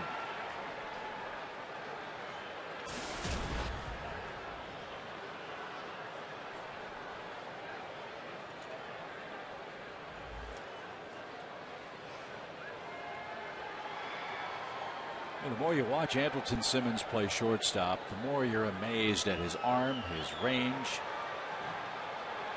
his baseball savvy. And even when you see a play like the one he just attempted, it didn't work out, but he does things on a baseball field you never see happen or you haven't seen before. He had a play in Pittsburgh against the Pirates that we didn't see happen live. We had to go back and look at it on tape. That will absolutely blow your mind on what he was trying to do with the baseball. As Espinosa swings and misses, Hudson has his first out. Watch what Andrelton Simmons' instincts led him to do at PNC Park. There was a runner at third with 2 outs, so he was trying to make this play to save a run. A little flip to his bare hand behind his back. Didn't get the out, but that was pretty spectacular. That's creativity and just having a lot of confidence in what you think you're capable of doing, and you become more surprised when he doesn't make those kinds of plays. Harper fouls one away at the plate. Steve Reich one. But you're right, Joe. Like that play right there, you're almost sitting here watching with anticipation of how's he going to pull it off, and then when he bobbled it and there's no play, it's like, oh man, we didn't get to see if he would have made it. Right. What I love about watching him play is he has a, I guess you'd say, an 8 arm on the scouting reports. Here's the pitch to Bryce Harper. But he doesn't just show off the arm. I mean, he gets enough on the throw that's necessary for each particular play. Yeah, and for those that don't know what that means, scouts have a rating system for speed or arms that they rate from 1 to 8, with 8 being the best. 0-2 to Harper. And Gaddis blocks that nicely. Harper took it. I always thought that number was kind of funny. Yeah. Why'd you stop at 8? Why wasn't it 1 to 10? Right. When I go to 10 or stop at 5. Yeah. You know. Or Spinal Tap, go to 11. Yeah, well, the other good thing, too, is he's obviously very athletic, and there's not too many plays he doesn't think he can't make. But he doesn't make any foolish errors because he gets caught up in himself trying to make crazy plays. Oh, just missed outside to Harper. And that's his cold spot. We showed you that graphic earlier tonight. Down and away to Harper is his least productive area in that K zone. It's a good pitcher's pitch there. He just laid off it.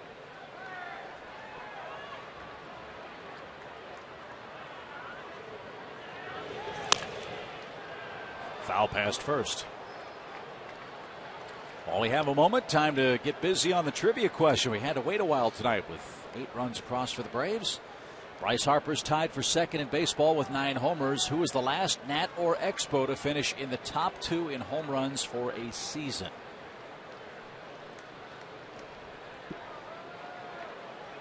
Well, we got 2 guys. Soriano, who might have finished in the top 2, and he was with the Nationals, or our guy Vladimir Guerrero, that was a question or an answer not so long ago. Yeah. Galarraga. I mean, you want to think maybe Andre Dawson, but that big giant ballpark, Olympic Stadium. Warren Cromartie, Ellis Valentine, Gary Carter. No, not Cromartie, but thank him. No, he appreciate you mentioning him. I'm just thinking of that great outfield they had with the then Expos. Larry Walker. Oh, yeah, that's a good guess. Harper down on strikes. Back-to-back strikeouts for Hudson.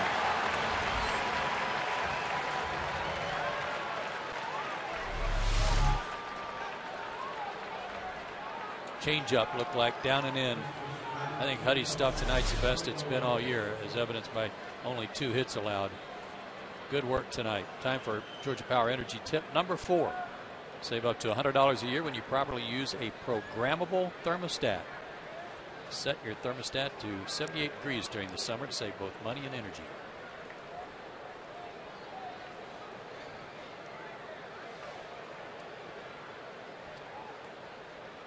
One on, 2 outs. LaRoche. Little ground ball foul. Strike 1 to Adam as we approach the top of the hour in Atlanta. Tim Hudson having a great night for the Braves.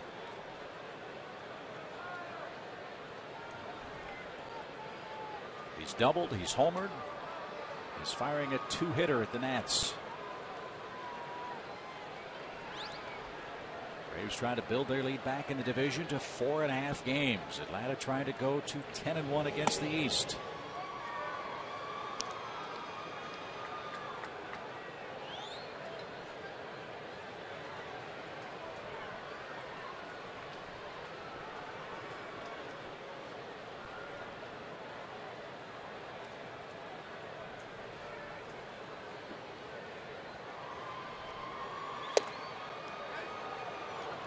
Away, 2 balls and a strike.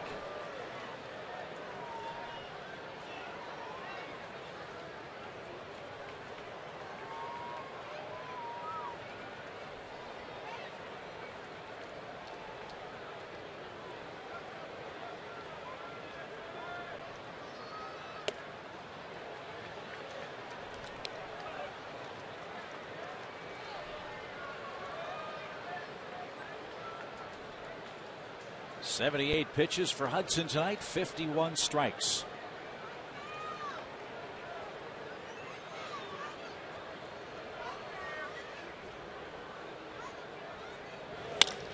Fly ball center field, well hit. B.J. Upton going back at the track, at the fence. He makes the grab.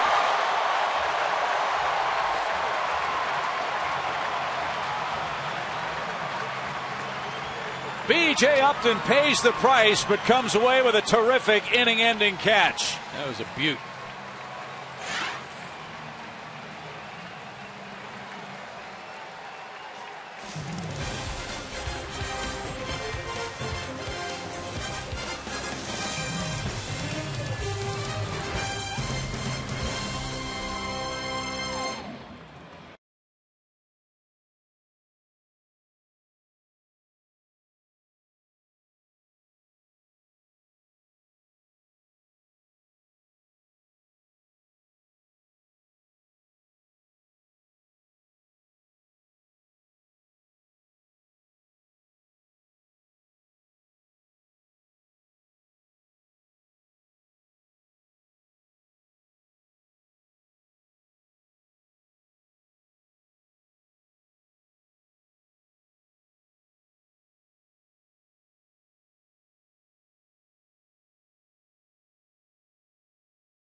Braves back at it here in the bottom of the 6th inning, and they enjoy an 8-1 lead. Dan Uggla, B.J. Upton, and then Reed Johnson.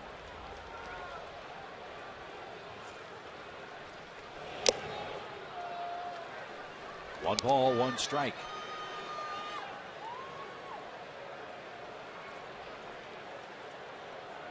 Top and bottom of the order have done a whale of a job tonight as far as the runs scored stat is concerned, as this ball hammered towards center.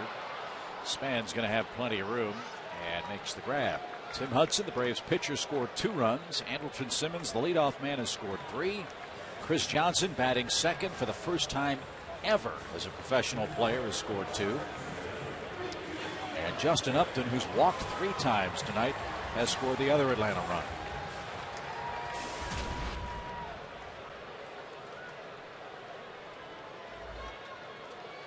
B.J. looks for his first hit.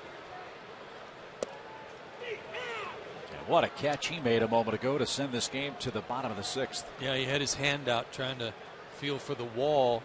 That's the only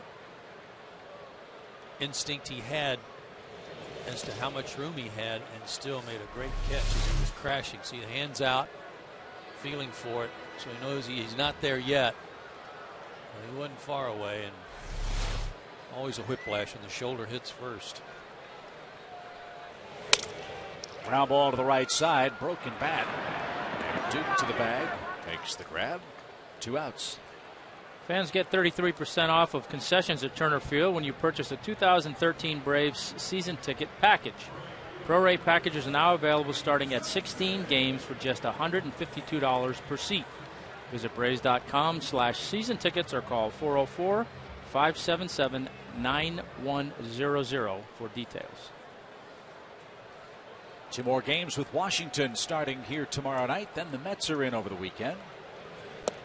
We have another long road trip to Cincinnati, San Francisco, and Arizona. Then we're back home with the Dodgers and then the Minnesota Twins.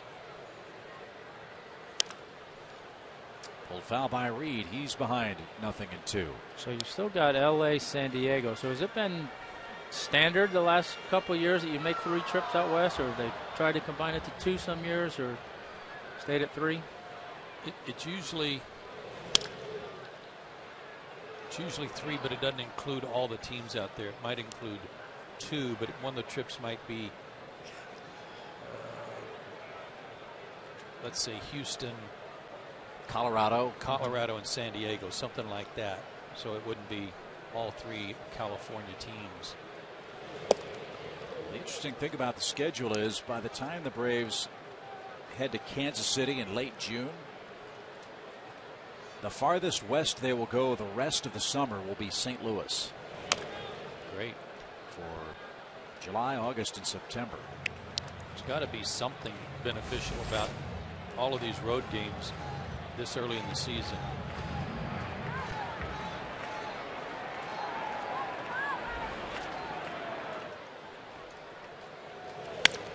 Inside out swing, a ground ball to LaRoche at first. And Reed Johnson and the Braves are done in the home half of the 6th inning. Tim Hudson back to work in the 7th. 7 is his margin tonight.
Top of the 7th, and take a look at our Academy Sports and Outdoor leaderboard, which comes up right after this. First of all, Tim Hudson looking, as you said earlier, Tom, to be the 110th pitcher to win 200 games. Pettit and Halladay, the only other active pitchers to have it. And the 5th in Atlanta history behind Knuckse and the big 3 of Hugh, Maddox, and Smoltz. There's the Academy Sports and Outdoor leaderboard. Most wins against an opponent, tied between the Nationals and Mets for Tim Hudson. Of course, he spent a lot of time in the American League West, so a lot of wins against Seattle and Anaheim as well. Well, he's got 8 to work with tonight, and now a 7-run lead, so you like his chances when you look at that record. 5, 6, and 7 on the lineup card up for the Nationals. It starts with their shortstop, Ian Desmond. And a ball outside, 1 ball, no strikes. Desmond riding a 6-game hitting streak. He's 0 for 2 tonight.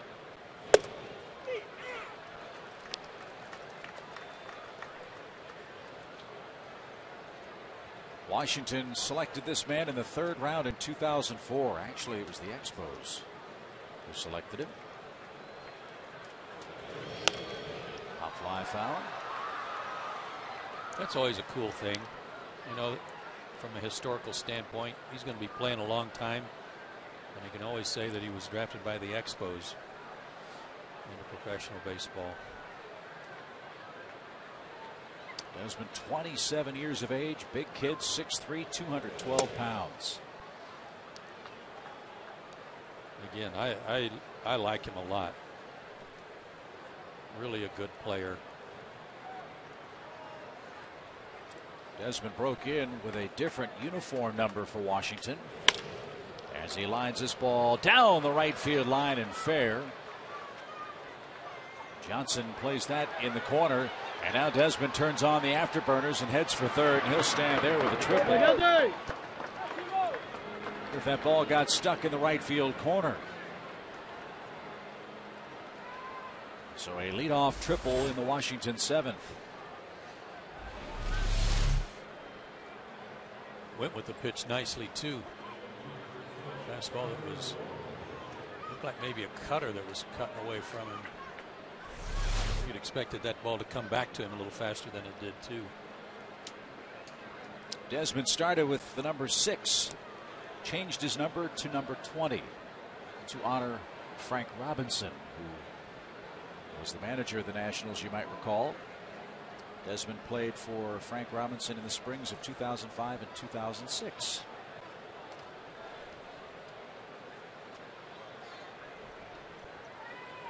RBI chance for Tyler Moore, runner at third, nobody out. And a swing and a miss.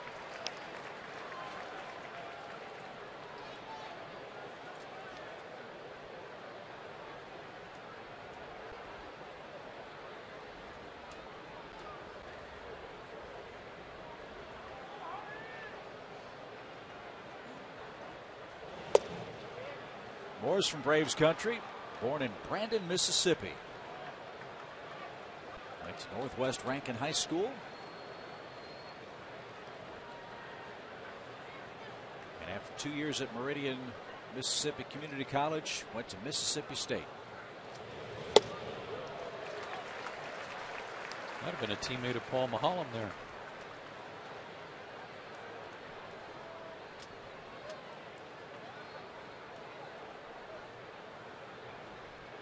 Great baseball program, though. Ron Polk got that all going at Mississippi State. What a great job.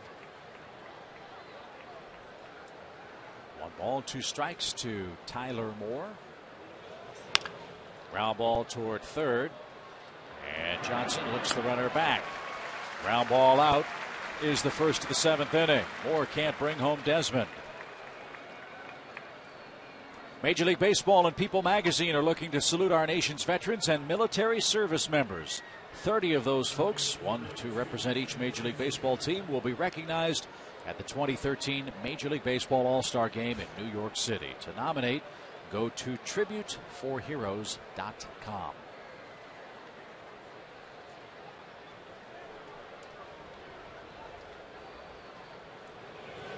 Chad Tracy working an 0 for 2 night.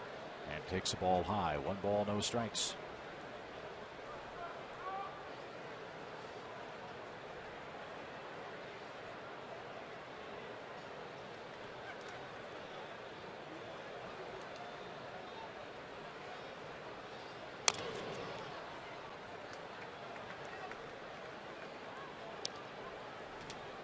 Other National League East news. The Indians are all over Roy Halladay and the Phillies. 14-2 at Jacobs Field tonight. Roy Halladay, I believe, gave up 8 runs, maybe 9 runs tonight, after pitching 2 beauties back-to-back for the Phillies. Phillies are 2 under 500 and 4.5 out in the East.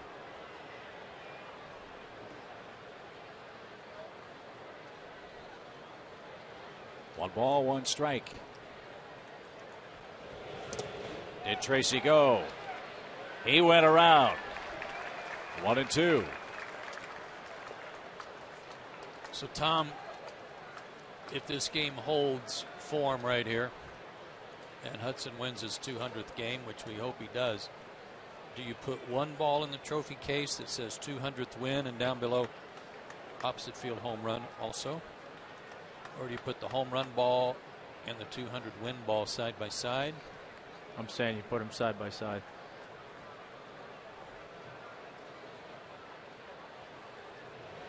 Swing and a miss. Well, don't forget he had a double and a run scored too. I mean, it's a lot of options. Exactly. I mean, you could put all that on 1 ball. You know, 200th win, Who knows here? We're selling ourselves a little short. Hit for the cycle, a couple of RBIs. I'm thinking about which one has probably got louder print on it. Well, as much as pitchers like to brag up their hitting, I think the 200th win is going to be a little bit more prominent. Yeah, you could put the ball and the bat. There you go. In a case together. If he keeps hitting like this, he's going to have a shelf for pitching milestones and one below that for hitting milestones. Exactly. Or the hitting milestones above. I mean, there are a lot of very difficult choices to make. It really is. As Wilson Ramos takes downstairs. Nice play by Gaddis to save a run.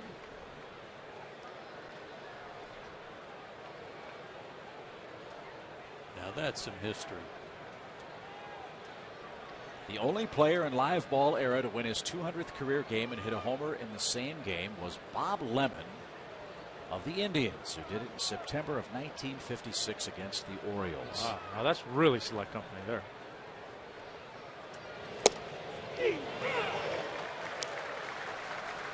Bob Lemon, after he retired, became a pitching coach and manager. Managed the New York Yankees to a couple of titles. Nice crowd on its feet for Hudson. And he just struck out Ramos. Desmond led off with a triple, and he's left standing 90 feet away. And guess who's coming to the plate in the home half after the stretch? It's Tim Hudson's night, and he leads 8-1.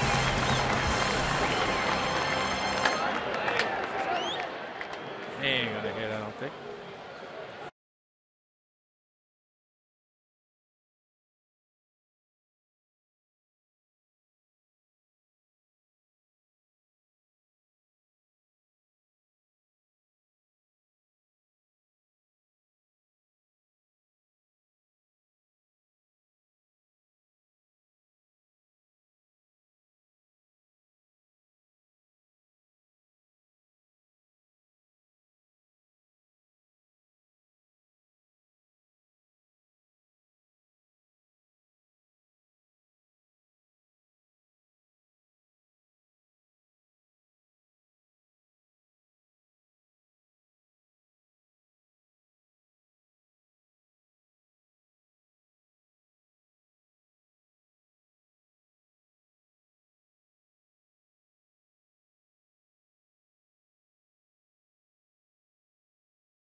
All around in the Braves dugout. He leads the ball game 8-1. He was scheduled to hit first in this bottom of the 7th inning, but it looks like that last strikeout of Wilson Ramos is the end of the line for Tim, as he's part of our Zaxby's indescribably good play. Big drive to right, great effort by Bryce Harper, but his leap caused him to hit the wall pretty hard. Jostled out of his glove and went over.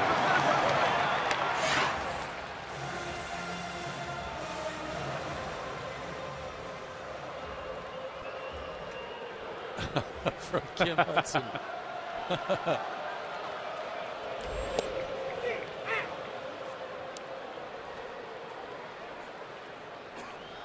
So Juan Francisco grabs a bat, and he's going to pinch hit. Takes downstairs. Well, we've seen some memorable off-the-glove home runs in this ballpark here the last couple of years. Remember Brooks Conrad against the Reds? Yeah, that was a rather big one. But Hudson tonight, simply brilliant. 7 innings, 3 hits, 1 run. He struck out 6 men. I've got him with 2 walks. Me too. Braves need 6 outs for 200 career wins. And guys, I know we get wrapped up in our sport about who's going to be the next 300 game winner, and that's certainly an incredible milestone. But when we showed that graphic a little while ago, 110 guys in the history of the game, that's it, have won 200 games. Think about the number of people who've pitched in a big league game. Yeah, it's select company. I mean, it's, you know, you start thinking about the numbers.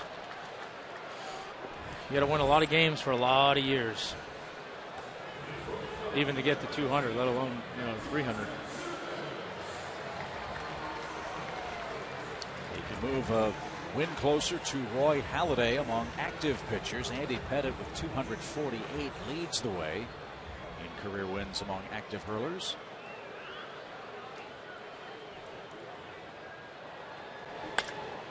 As Andrelton Simmons drives one toward right field, Bryce Harper is there. And that's out number 2. 8-1 Atlanta, 2 outs in the 7th inning all season long. Braves baseball on Sports South is presented by Academy Sports and Outdoors. The right stuff, the low price every day. A special night in Atlanta.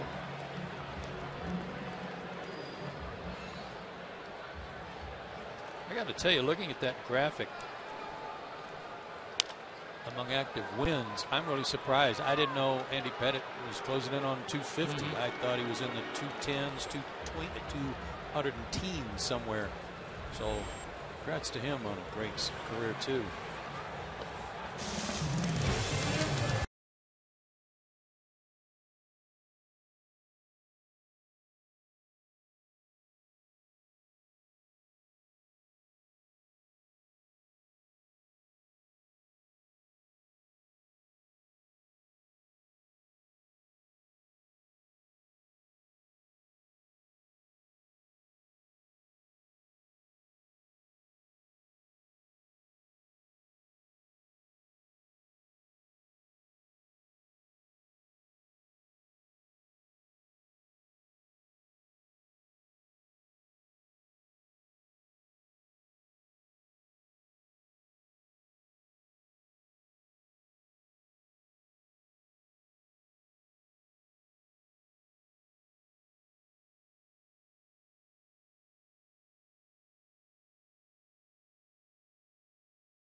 Eight to 1. Tim Hudson's night is done as he waved goodbye to the crowd and headed back to the clubhouse. And guys, how about the kid who found this home run ball? This is what Tim Hudson was doing between innings. He signed an authenticated Mizuno bat. That goes to Chris Diegas from Woodstock, Georgia. There he is with his moment of fame. He traded in the home run ball. He got an autographed bat, an authenticated Tim Hudson autographed ball, and more than $100 worth of hats. That kid cleaned up. Wow. So if you're friends with Chris Diegas from Woodstock, Georgia, call him now. He's got extra hats for you. Now I wonder if he's an Auburn grad or an Auburn student. Remember Evan Gattis, his first big league home run, came here at the ballpark. Joe and I saw that fan after the game, and he said, I'm from Texas A&M, which is where Evan Gattis was going to go to college before his life took its amazing turn. So Tim's done after 7. Anthony Varvaro takes over on the AT call to the bullpen. Anthony still got good numbers, but he ran into his first rough patch in Detroit. A long stint, 3 1/3 innings, gave up a couple of runs. A game that the Braves had fallen out of. He fires a strike to Steve Lombardozzi, who bats for Zach Duke. Duke went 3 innings and gave up 3 runs in relief of Gio Gonzalez, who was hammered for the 2nd time this year by the Braves offense.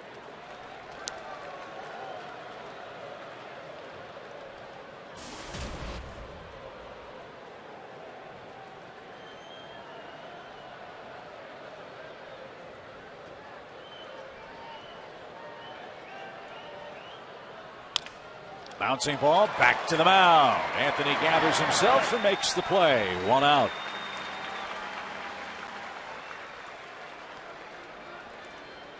Top of the order, Denard Span is the hitter. And a reminder for you, Delta Airlines is the proud sponsor of the Atlanta Braves. 2 balls took flight tonight. Andrelton Simmons, a leadoff homer for the Braves in the first. And Tim Hudson's 5th inning shot that came with 2 outs. Braves have 8 runs on 11 hits, 1 run on 3 hits for Washington.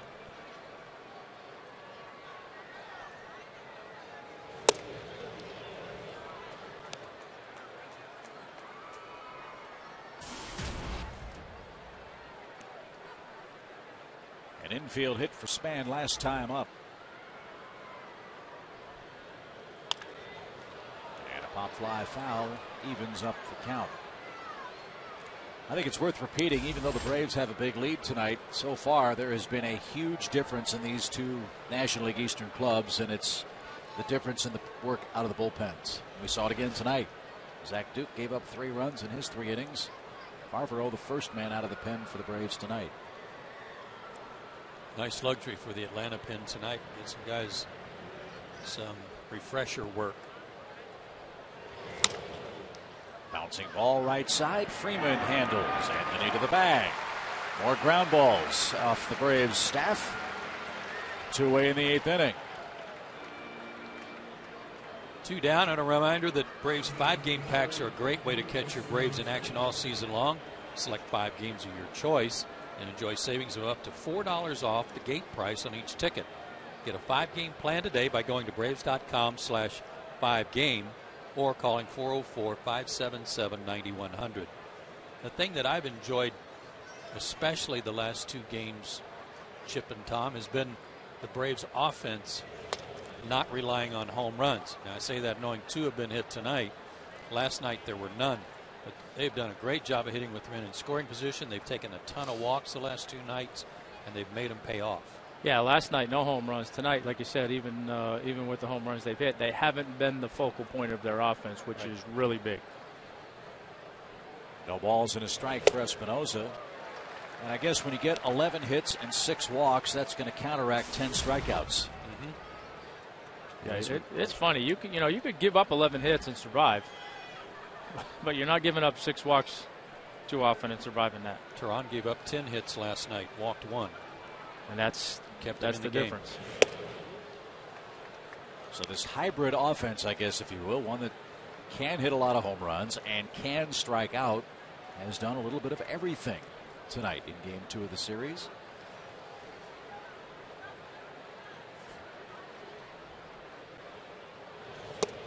Early this season, when the Braves got off that hot start with the home run ball, they were still striking out at 8, 9, 10 per night.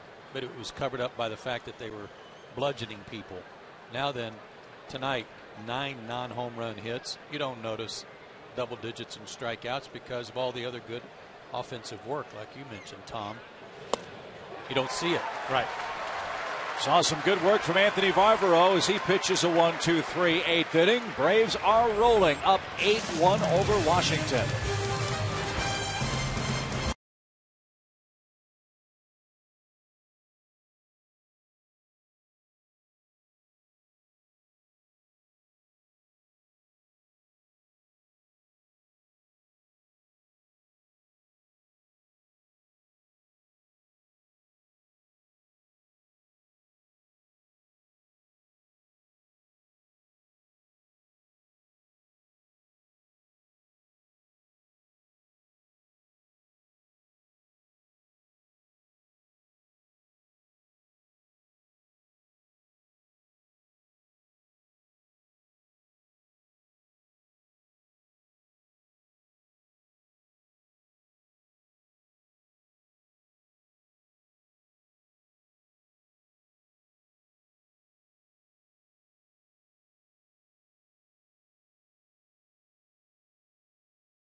In part by Georgia Power, by Ram Trucks, and by AT&T.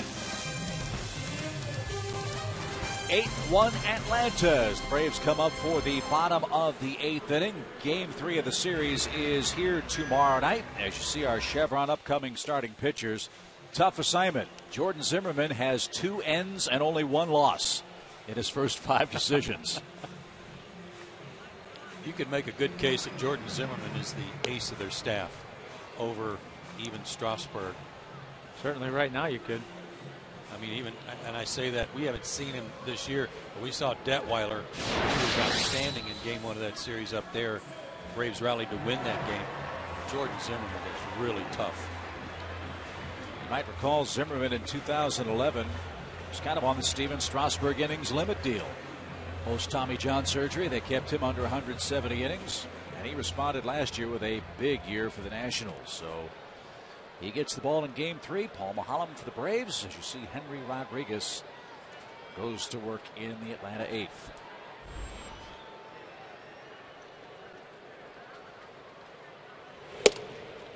This guy's got a big arm. He can bust it up over 100 miles an hour at times.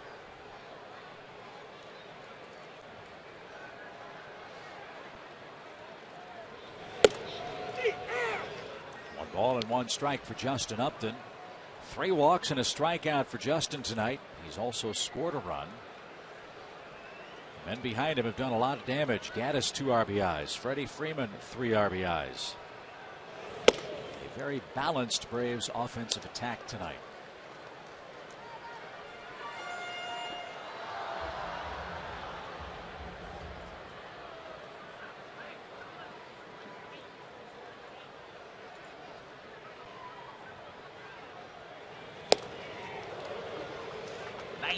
Miles an hour. 2 balls, 2 strikes.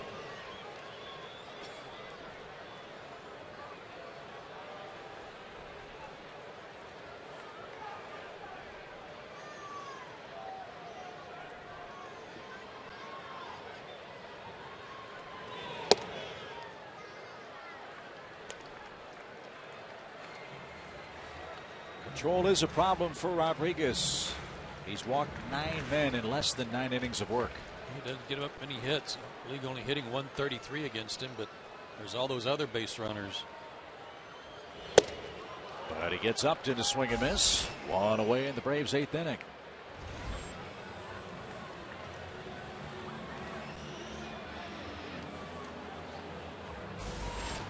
Freddie Freeman in double digits in RBIs. He's up to 12 of them.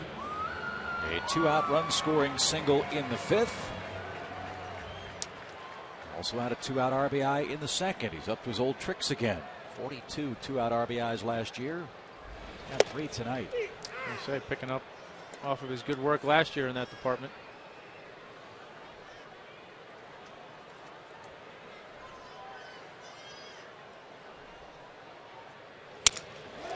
Fly ball right field, and it'll drop in front of Harper for a hit.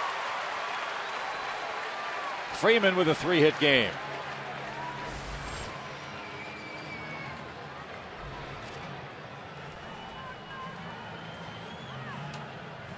So as you see Bryce Harper in right field, we go back to our AT&T Ubers trivia question. He's tied for 2nd in baseball with 9 homers. Name the last Nat or Expo to finish in the top 2 in homers for a season. I'm going to go with Soriano. I'm going to go with Larry Walker. I will go with Andre Dawson. Way to go. Nice. With all of 24 homers. Well, that was a strike here. That's why. Gaddis jumps on the first pitch and pops it up in a shallow center. Desmond goes out, calls everybody off, and puts the squeeze on that.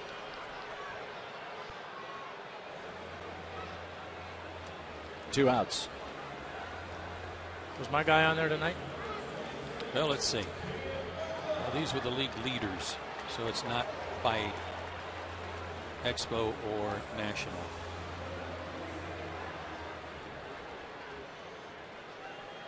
And that 24 homers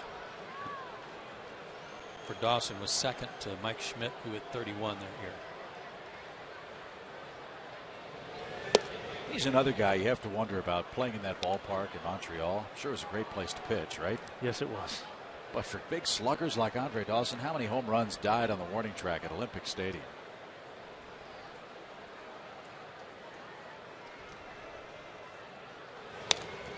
Good cut by Ugla, fouls it back. 1 ball, 1 strike. Yeah, it was a big ballpark, and it had tall outfield fences. It wasn't like it was, you know, these walls here where you can kind of scale it a little bit and rob a home run. There was no scale in those walls. They were too tall. And all the years of playing on that turf just made mincemeat of Andre Dawson's knees as Ugla grounds towards second. And the peg to first in time retires the side. But Andre Dawson, the answer to our AT&T Uverse trivia question tonight. And it could be an historic night as the Braves need 3 outs to celebrate Tim Hudson's 200th.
The Home Depot.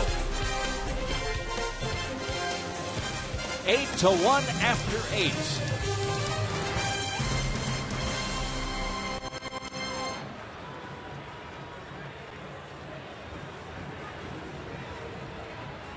Anthony Barbaro will stay out there and try to finish this one off for Tim Hudson. A little bit of history for him. Make him feel good to be a part of it. And will always be in the box score for that milestone game for Tim.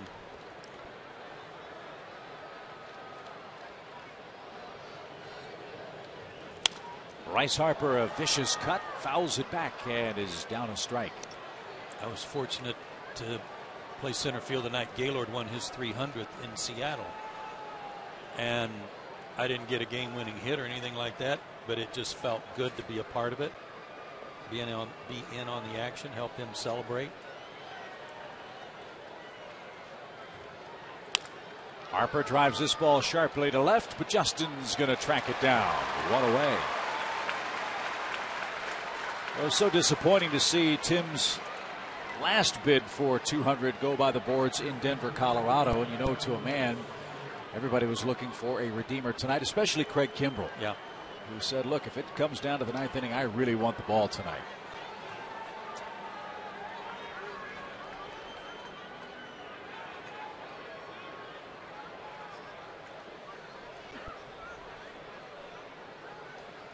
And so LaRoche hits with the bases empty and 1 out. Another 0 for Adam. And another strike, 0-1. Got to make Evan Gattis feel good too, doesn't it? You bet. I don't think Tim shook him off once.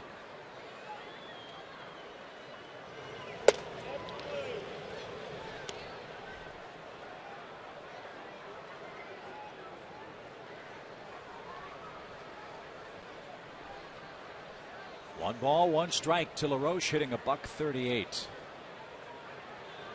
And a little high, 2-1.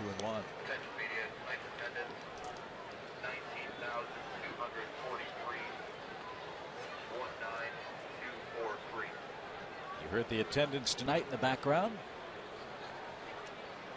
as LaRoche awaits a 2-1 pitch and rolls over to second. Bubba's got that. 2 down. Coming up on Braves Live, presented by AT Freddie Gonzalez will talk about this one tonight. We'll get interviews from the clubhouse. We'll have tonight's highlights and hopefully a word with Tim Hudson, who's 1 out away from his 200th big league win.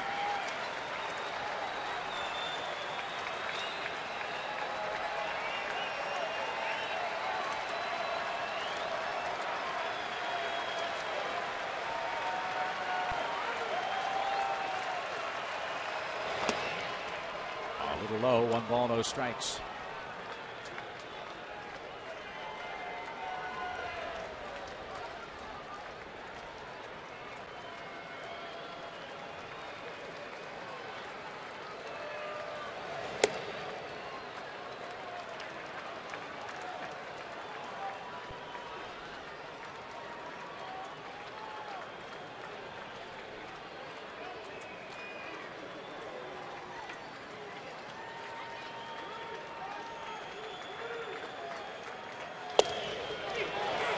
That one right there from Anthony. 2-1 your count.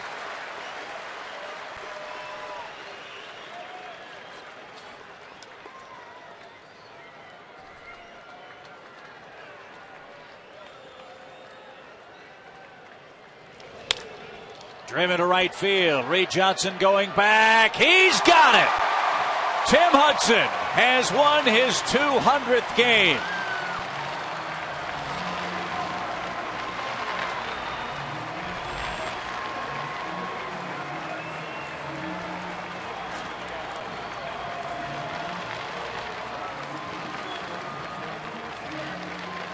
And the Braves a perfect 5 for 5 this year against the Washington Nationals. A resounding 8-1 victory for the Braves in Game 2 of this 4-game series. What a night here in Atlanta as Washington manages but 3 hits in what Joe said a moment ago might have been Tim's best outing of the year. Well, not much to complain about. Threw the ball well, down in the zone, changed speeds real well, and you know, he pitched the kind of game that we're all accustomed to seeing Huddy pitch, so good for him. As the Braves walk off and enjoy the win, let's get to the man of the hour. Tim Hudson standing by with Tom Hart. All right, Chip, thanks. Necro, Maddox, Glavine, Smoltz, Hudson, all with win number 200 in a Braves uniform. How does that sound to you? You know what? It sounds surreal. You know, it's just it was a fun night all the way around. It was a great night for everybody. You know, it was it's kind of surreal. Just feel blessed to really be able to have a position to do it. First win of your career. Guys named Jaha and Raines helped you out offensively. Tonight, well, you helped yourself out offensively. I know you love to talk about the bat. Tell me about this home run and what did you see when it neared the fence? Well, I mean, he just hit my barrel. You know, it was just one of those things. You swing hard, maybe you'll get it. But, you know, it was I don't know. I go up there and I try to swing the bat. If they hit my barrel, sometimes it calls, sometimes it don't. But it was, I didn't know if it was going to get out. I didn't think it did. I didn't think it hadn't had homer to right field since my Auburn days. So I didn't think I had enough, but luckily it did. First SEC pitcher to 200 wins, by the way. Your wife Kim at the ballpark tonight. She wasn't there in Colorado, so she didn't have to witness that. What does it mean to have your family in front of you when something like this goes down? You know, it's very special. You know, obviously, you know, my Kim and my daughter Kennedy are here. My dad, my brothers, and my nieces and nephews are here. So, you know, they made the trip up from Auburn to come see me, and you know, it's definitely a lot more special to do it here in front of the home fans and in front of my family. And you know, who needs a win in Colorado, anyways, right? You know, guys in the booth are trying to figure out, you win number 200, you put the ball in the case, but tonight you can also put the bat in the case from this one. You going to go ahead and do that? Yeah, you know, obviously, man, it was a night that is very special for me and my family, and that's all I can say, man. It was a great night all the way around for everybody. We came out, we beat a great team, and we're excited to come out tomorrow and hopefully keep this winning streak going. Congratulations. Thank you.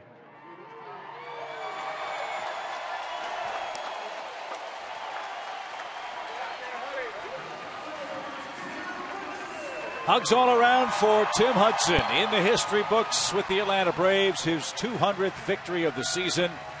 Great night all around. Braves have won the first 2 against Washington in this big 4-game series here at Turner Field. We'll talk about Tim's big night as we continue from Atlanta.